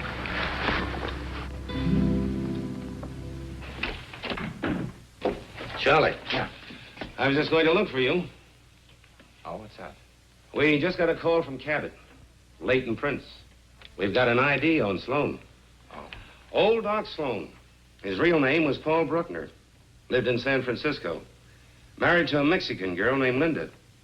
He was legitimate, too. Till he was kicked out for malpractice. You're creeping up on him. Once you've got a man's right name, he quits being a shadow.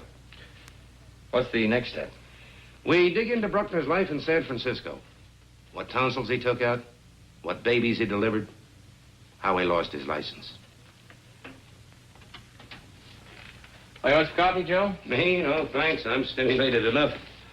Besides, I had to drink your beer, too, last night. Last night? I went right to my room. So I better get going. I've got to meet Ruth at the border. When does she do? 5 o'clock. I'll go with you. That's all right, Joe. I manage. Thanks. Sure you can. But I don't want to miss seeing Ruth's face when she finally gets to Mexico.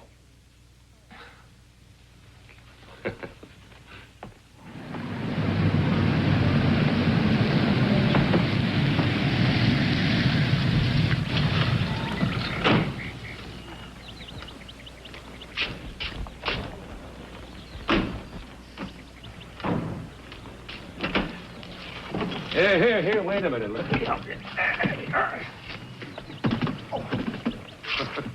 Looks like you're going away for 10 years. Yes, it looks like it, doesn't it?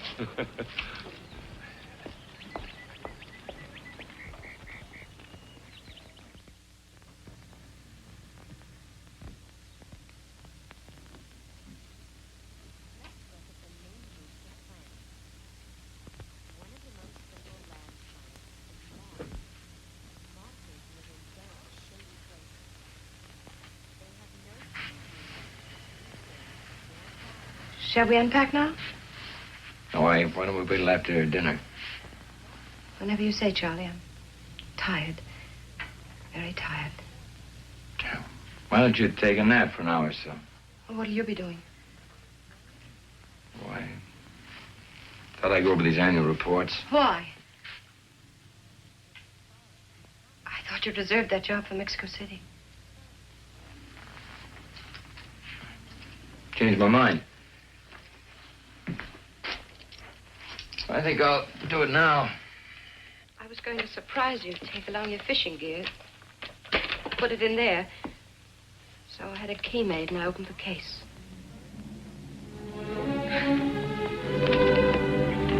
It was to be a surprise, a joke. Something to laugh about.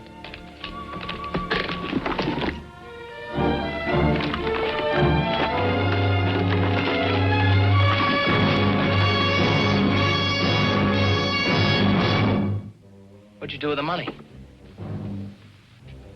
I mailed it to Mr. Hendricks. No return address.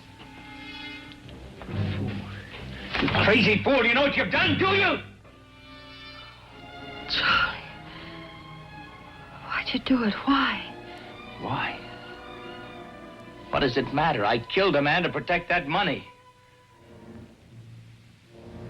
Then you'll have to kill me, won't you, Charlie?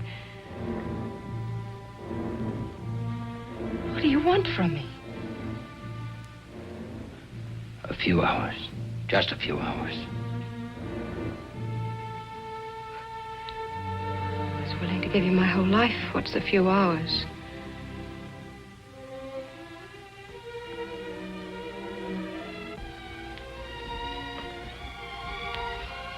Charlie, don't turn away from me.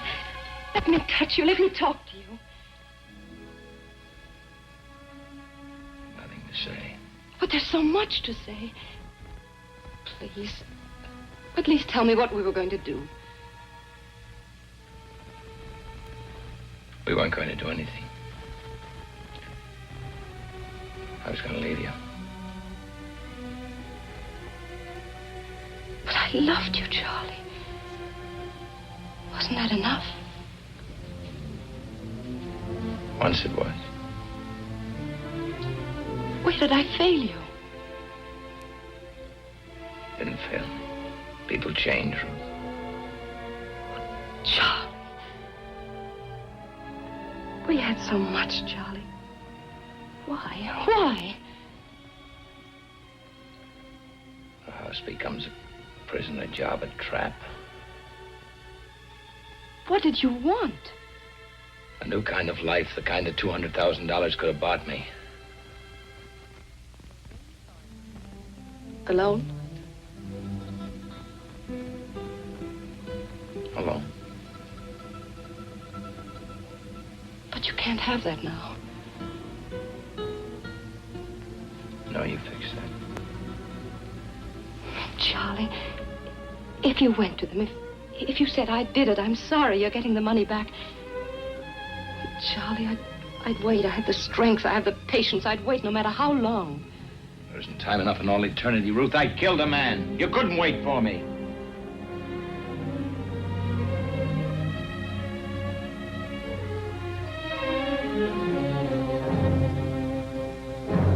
Goodbye, Ruthie. That's the way you want it, alone.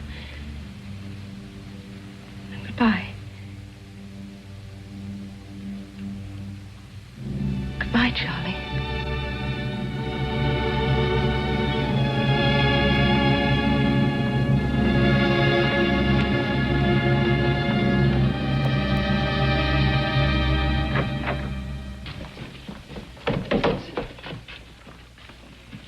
Hey, Charlie, wait a minute. We got some more on Bruckner. What? Lieutenant Castro checked it for me. A hunch, but he paid off. Bruckner was married here in Tijuana 7 years ago to a singer in a club named Linda Alvarez. Where was that club? In Agua Caliente, but they went out of business. Did she sing anyplace else? Perhaps. It won't take long to find out. There are a few secrets in Tijuana. Well, I've got to go. I've got to get some things for Ruth. No. No. Not until you have a drink with me. Or did you have too much to drink last night? One of my men saw the car parked right next to Bobbick's last night. Police cars attract an awful lot of attention in that district. I stopped for a drink on my way back from the airport. It wasn't the drink you stopped for. You probably heard about the dancer they have there. She's pretty nice, huh? Yeah. Yeah, she's very.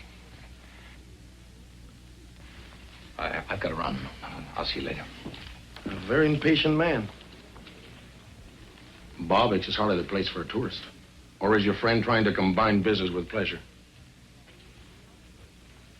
Maybe.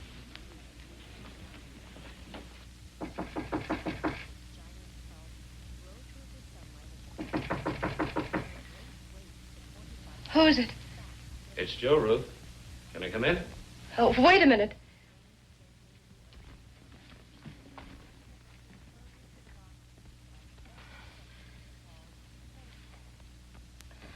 Come in.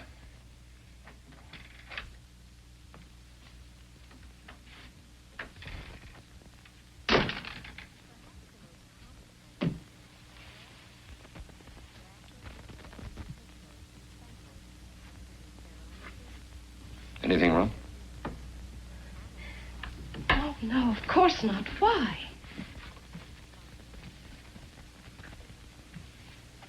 Oh, I don't know. You and Charlie, you both seem a bit edgy.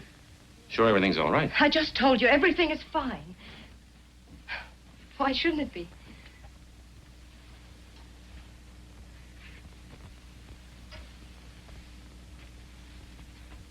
Ruth, I've known you a long time.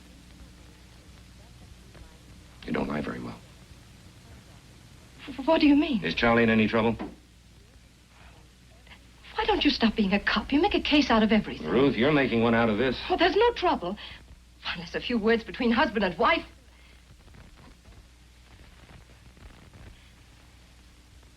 Sometimes Charlie flies off. We just had a little argument, that's all. How can anybody argue with you?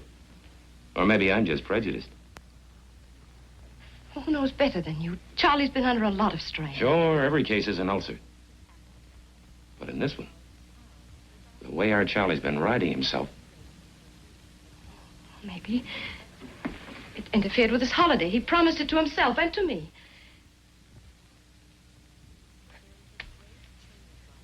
A real fiesta. The way a kid looks forward to a birthday party. He's just overworked. He's been edgy for months. Ever since Hendricks sent him up to San Francisco.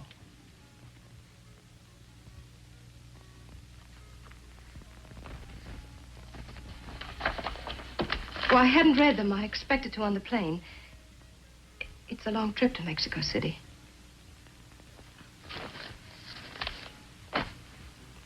Yeah. Long trip. All of 6 hours.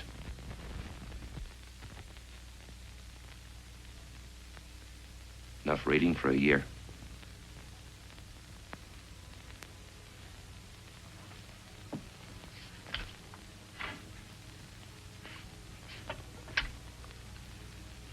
Operator, I want to speak to Mr. Sam Hendricks, Victoria 94901, Burbank, California. That's right. All right away? Good.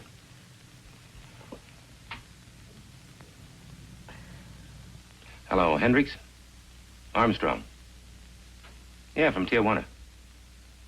Oh, fine, fine. Look, Hendricks, Charlie was on a case several months ago up in San Francisco. Can you give me any dope on it? I'll explain later. Yes, I'll wait. You know, people on a plane are choosy. They like to read things that are bright. Take their mind off the possibility of a crash. Repeat that. A phony accident claim. 8 months ago, huh? Yeah. A doctor? Who? Dr. Paul Bruckner, huh? Thank you.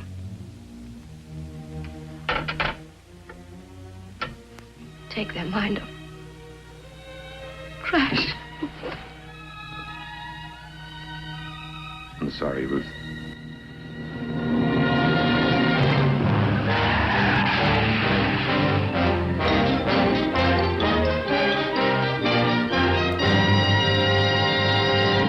It was all planned. I changed my mind. I don't want to go to Buenos Aires direct. I want to go to Acapulco by boat. I'll pay you more for the passports. How much more? 5,000. Bueno. $25,000, payable now. You get everything. Passports, birth certificates, everything. What about passage south? See Alfredo Rodriguez, Casa del Norte, Rosarito Beach. You tell him Bobbick sent him a fisherman. He will understand. What will he charge? What does it matter? A few $100, maybe $500, $600, who knows? It's cheap.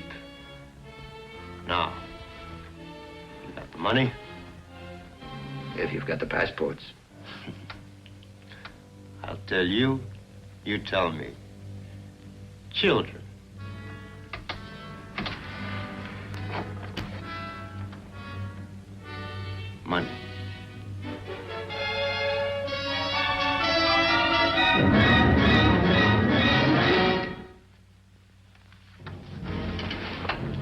me, Pollock.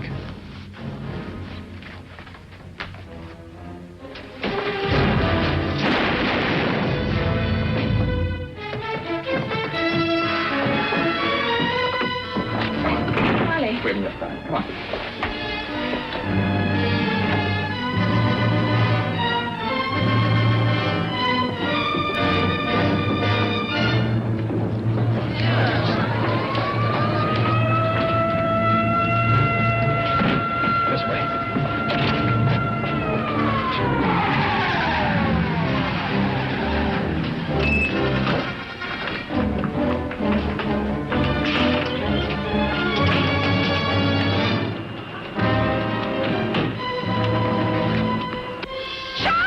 Get the car, we can't make it.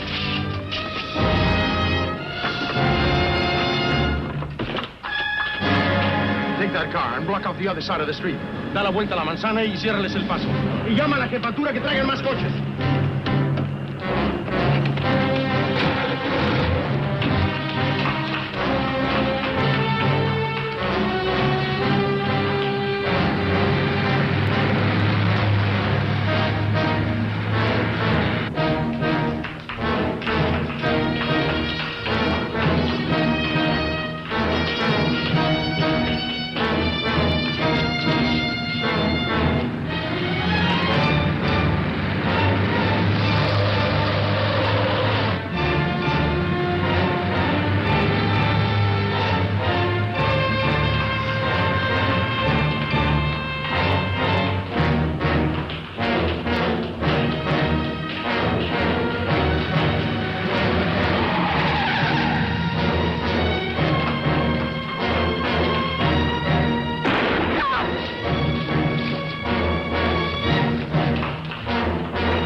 Detengan el fuego por la gente. Síganme.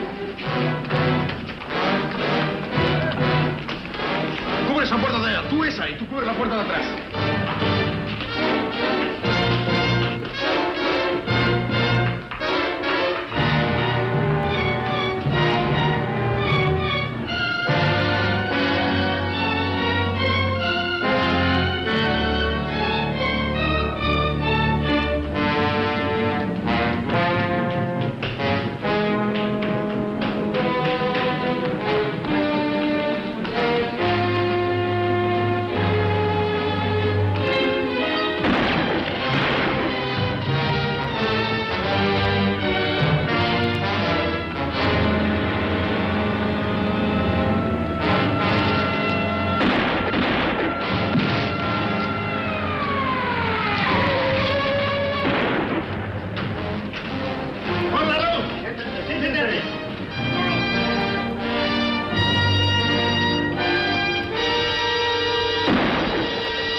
Joe.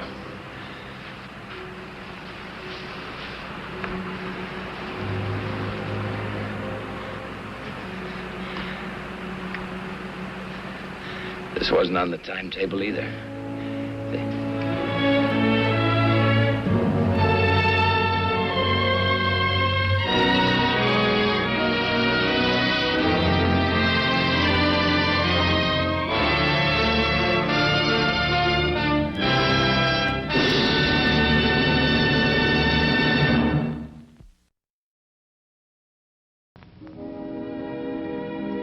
And now, folks, it's time to say goodnight. We sincerely appreciate your patronage and hope we've succeeded in bringing you an enjoyable evening of entertainment. Please drive home carefully and come back again soon. Good night.